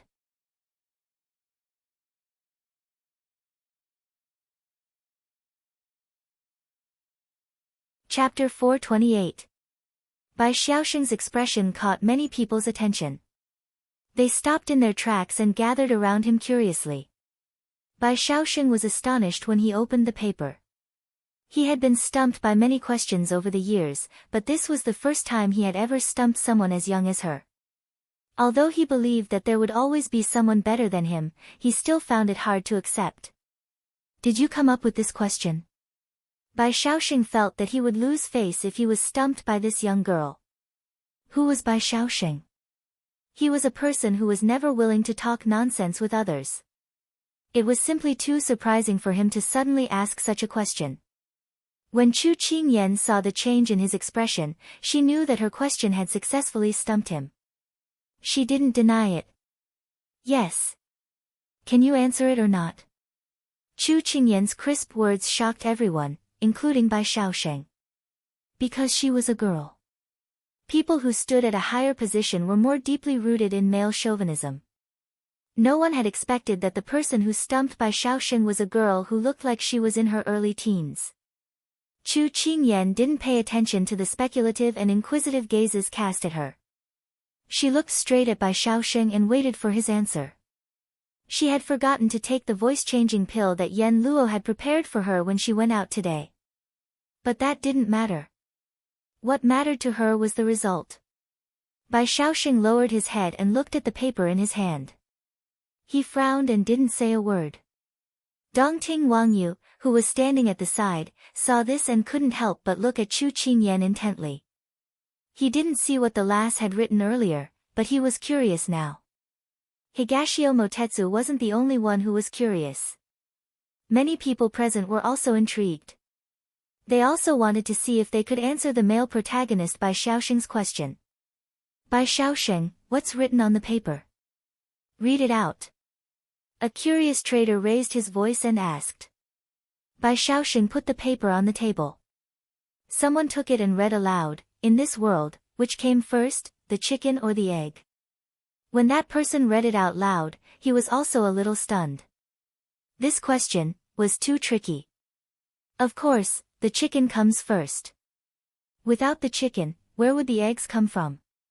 One of the onlookers blurted out, but he felt that something was wrong. "Brother, how can there be a chicken without eggs?" Another person patted his shoulder and shook his head. "Then which came first? The chicken or the egg?" A doubtful voice sounded, asking the question that was on everyone's mind. Therefore, everyone shifted their gazes to Bai Shaosheng, hoping that this knowledgeable person would be able to answer their questions. When Higashio Motetsu learned of the question, he looked at Chu Qingyan in surprise. This question would make people fall into an endless loop. It was a difficult problem to solve. However, at this moment, Bai Shaosheng was at his wit's end. Although he was arrogant, he was also a person who was willing to accept his loss. If he knew, he knew. If he didn't know, he didn't know. "Little girl, what's the answer?" When this question came out, everyone immediately turned their gazes to Chu Qingyan. Chu Qingyan didn't answer him, but asked seriously, "You don't know the answer, right?" "I succeeded, didn't I?" Bai Shaosheng raised his eyebrows and nodded noncommittally, "That's right. I can't answer this question of yours. You win." Chu Qingyan nodded, "Then I have a chance to make a deal with you." Bai Shaosheng nodded, "You will be the only person who can make a deal with me." Chu Qingyan breathed a sigh of relief and couldn't help but make a peace sign to Higashio Motetsu. Although Higashio Motetsu didn't know the meaning of her gesture, when he saw her eyes curl up, the corners of his mouth couldn't help but curl up. "Little girl, you've already got a chance. Now, please answer our questions. Which came first, the chicken or the egg?" The onlookers were a little anxious. Curiosity killed the cat. Chu Qingyan smiled slyly. "From a biological point of view, I also don't know if the chicken or the egg came first. This question is still a riddle to this day." "What?" Bai Shaosheng frowned and looked at her. At this moment, there were other people who were jealous of Chu Qingyan for getting this opportunity, who were standing by the side and speaking out in dissatisfaction. "Little girl, you didn't abide by the rules. How can you ask a question that even you don't know the answer to?" The last person was disqualified because of this. That's right, that's right. Bai Shaosheng, she doesn't have the right to make a deal with you. That's right, she broke the rules." With so many people criticizing her, he was worried that she wouldn't be able to take it. Higashio Motetsu walked to Chu Qingyan's side in displeasure, intending to speak up for her. But when he saw that she had her hands behind her back and he couldn't see her expression, he shut his mouth. He was a little surprised, but he was also relieved. Today's little girl was already enough to surprise him, but he was still looking forward to the surprises that she would create. After waiting for everyone to finish speaking, Chu Qingyan met Bai Shaosheng's probing gaze and smiled brightly. "This little girl knows the rules of your trade, but in the rules of the game just now, your distinguished self didn't state that you can't ask questions that you don't have an answer to, so this little girl didn't break the rules. You're obviously twisting words and forcing logic. Bai Shaosheng, the rules have been there for so many years. Do you still need to state it again?" "Interesting." Bai Shaosheng nodded slightly. There was a smile in his voice, but no one knew what the meaning of his smile was. He didn't state this rule that everyone knew, so she took advantage of this loophole. He could only say that this little girl was quite quick-witted. Seeing Bai Shaosheng's attitude, it was obvious that he had tacitly agreed with Chu Qingyan's words. One was willing to hit while the other was willing to be hit. What position did these bystanders have to speak up? They could only look on helplessly as Chu Qingyan got the opportunity. "Then, little girl, take out the things you want to trade." Bai Shaosheng didn't waste any time and got straight to the point. Chu Qingyan also had the same intention. She took out the bundle on her shoulder and opened it on the table. The people who were about to leave had already gathered around, surrounding Chu Qingyan and Bai Shaosheng in a circle. The scene just now had already made everyone curious. They guessed that if this person could make things difficult for Bai Shaosheng, then she would take out something that could make things difficult for him again. However, the people present were divided into 3 factions. One faction didn't get the opportunity, so they were dissatisfied. They hoped that Chu Qingyan's things wouldn't make things difficult for Bai Shaoxing, so they left in disappointment. This was the mentality that if I die, you die, everyone will die together. The other faction had been suppressed by Bai Shaoxing many times, so they hoped that someone would be able to dampen Bai Shaoxing's spirit. This was the mentality that they wouldn't rest until one of them was dead. The other faction didn't care if it had nothing to do with them. In any case, they didn't mind too much trouble and just wanted to join in the fun. Chu Qingyan didn't care what these people were thinking. She took out a small cloth bundle from the bundle and carefully opened it. This thing of hers would blind their titanium alloy eyes.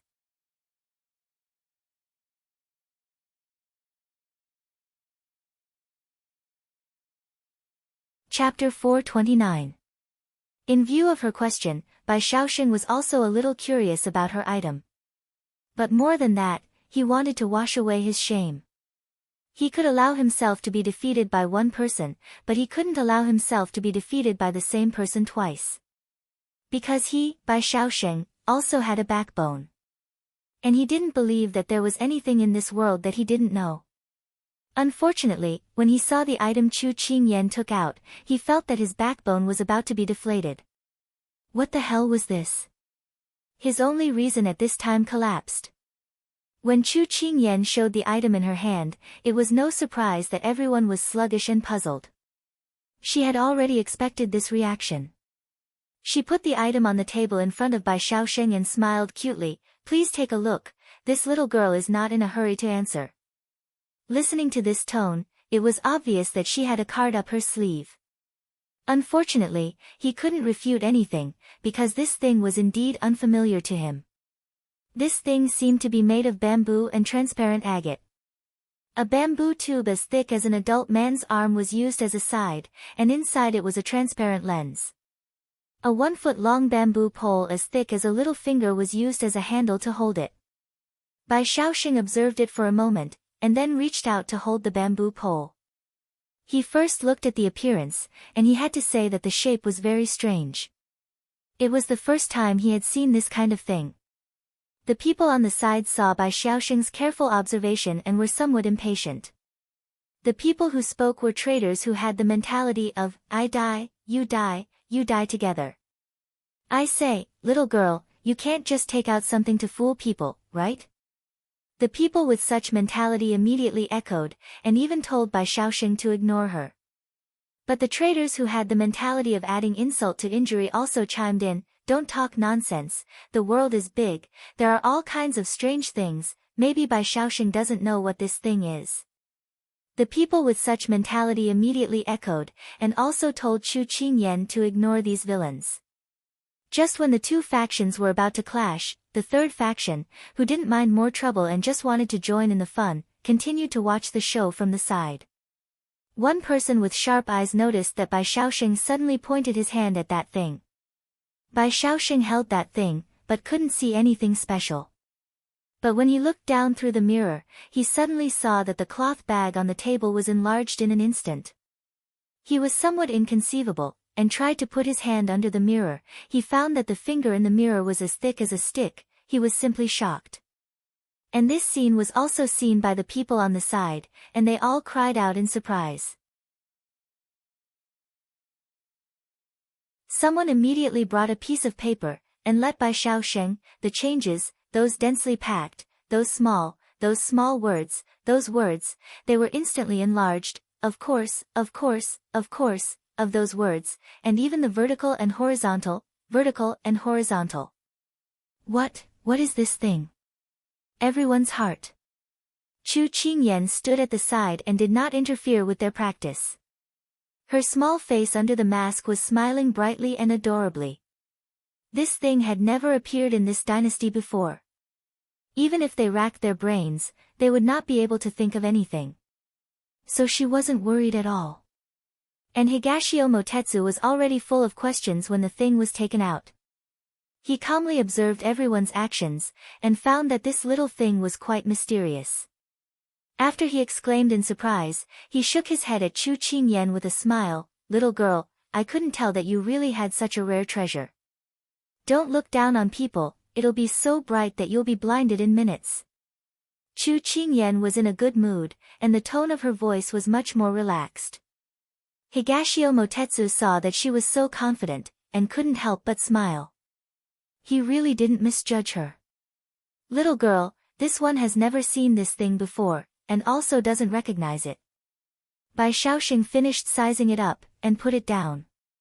He didn't refuse, directly admitting it, and there wasn't any displeasure in his voice. She liked this kind of personality, straightforward. You let me win, you let me win. Chu Qingyan cupped her hands, her eyes smiling. Little girl, please reveal the mystery. But this lord will remind you, if you don't know the details of this thing, then this transaction is not valid. Bai Shaoxing said with his hands clasped behind his back. When he saw the thing just now, he knew that it wasn't within his scope of knowledge, but he didn't directly admit it. Instead, he picked it up to examine it, and his heart was still very curious about it. So at this time, he hoped that this little girl could give him a satisfactory answer, and not be opportunistic. How long has it been since he met a worthy opponent, so don't disappoint him. Bai Shaoxing's words caused everyone's whispers to fade away. The room was filled with people, and it was so quiet that even the sound of a needle falling to the ground could be heard. Some people hoped that Chu Qingyan didn't know, some people were anxious for Chu Qingyan to explain, and some people were still watching the play. But no matter what the others thought, it had nothing to do with her. Her purpose in coming to the Blue Manor had always been very clear, and no one could stop her. Chu Qingyan picked up the thing and spoke with assurance. This thing is called a magnifying glass, and it has two functions. The first is to be able to magnify the image, which everyone should have experienced just now. For example, if you can't see a small word, you can use this magnifying glass to magnify the word, or you can use lines and so on.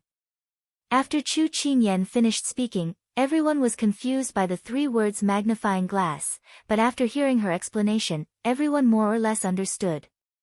What's the second function? Bai Shaoxing repeated the three words in his mouth, then asked. Chu Qingyan continued, the second function is to be able to gather light to make a fire. Everyone has heard of drilling wood to make a fire, so this magnifying glass also has this ability. As long as you put a piece of paper or dried leaves on the ground, and point the magnifying glass at the sun, it will gather light on the paper, and after a while, it will be able to ignite. Little girl, you're deceiving people. There's no sunlight here, so how can we verify that what you're saying is true? The traders, who had the mentality of, if we die, you die, we die together, began to fire again. Chu Qingyan raised her eyebrows. It was true that this point couldn't be tested here. She played with the magnifying glass in her hand and smiled innocently. The geographical conditions are limited, so I can't demonstrate it to everyone. I can only leave it to everyone's opinions. I believe you. Bai Shaoxing ignored everyone's opinions and said indifferently. Chu Qingyan raised her eyebrows and smiled, you're not afraid that I'm lying to you? This lord has seen the surface of the mirror just now, so you don't have to doubt this lord's ability. Bai Shaoxing replied concisely. Everyone fell silent when they heard this. Although Bai Shaoxing was arrogant, he had the ability to back it up. Moreover, what he disdained the most was lying. Otherwise, how could the all-knowing sect have been able to stand tall for so many years? It was because the all-knowing sect's only rule was honesty. This little girl admires your excellency's ability. Chu Qingyan admired his attitude. There's no need to flatter this lord. You've already defeated this lord, so you can write down what you want to know. Bai Shaoxing waved his hand and ordered someone to bring over a brush, ink, and paper. You're tuning into the Blissful Bookshelf YouTube channel. We're so grateful for your support, and don't forget to subscribe to join us on this incredible journey through captivating stories. Your generosity through donations truly makes a world of difference, as it's the primary source of revenue that allows me to expand and enhance this channel for you. Thank you from the bottom of my heart for being a part of this adventure.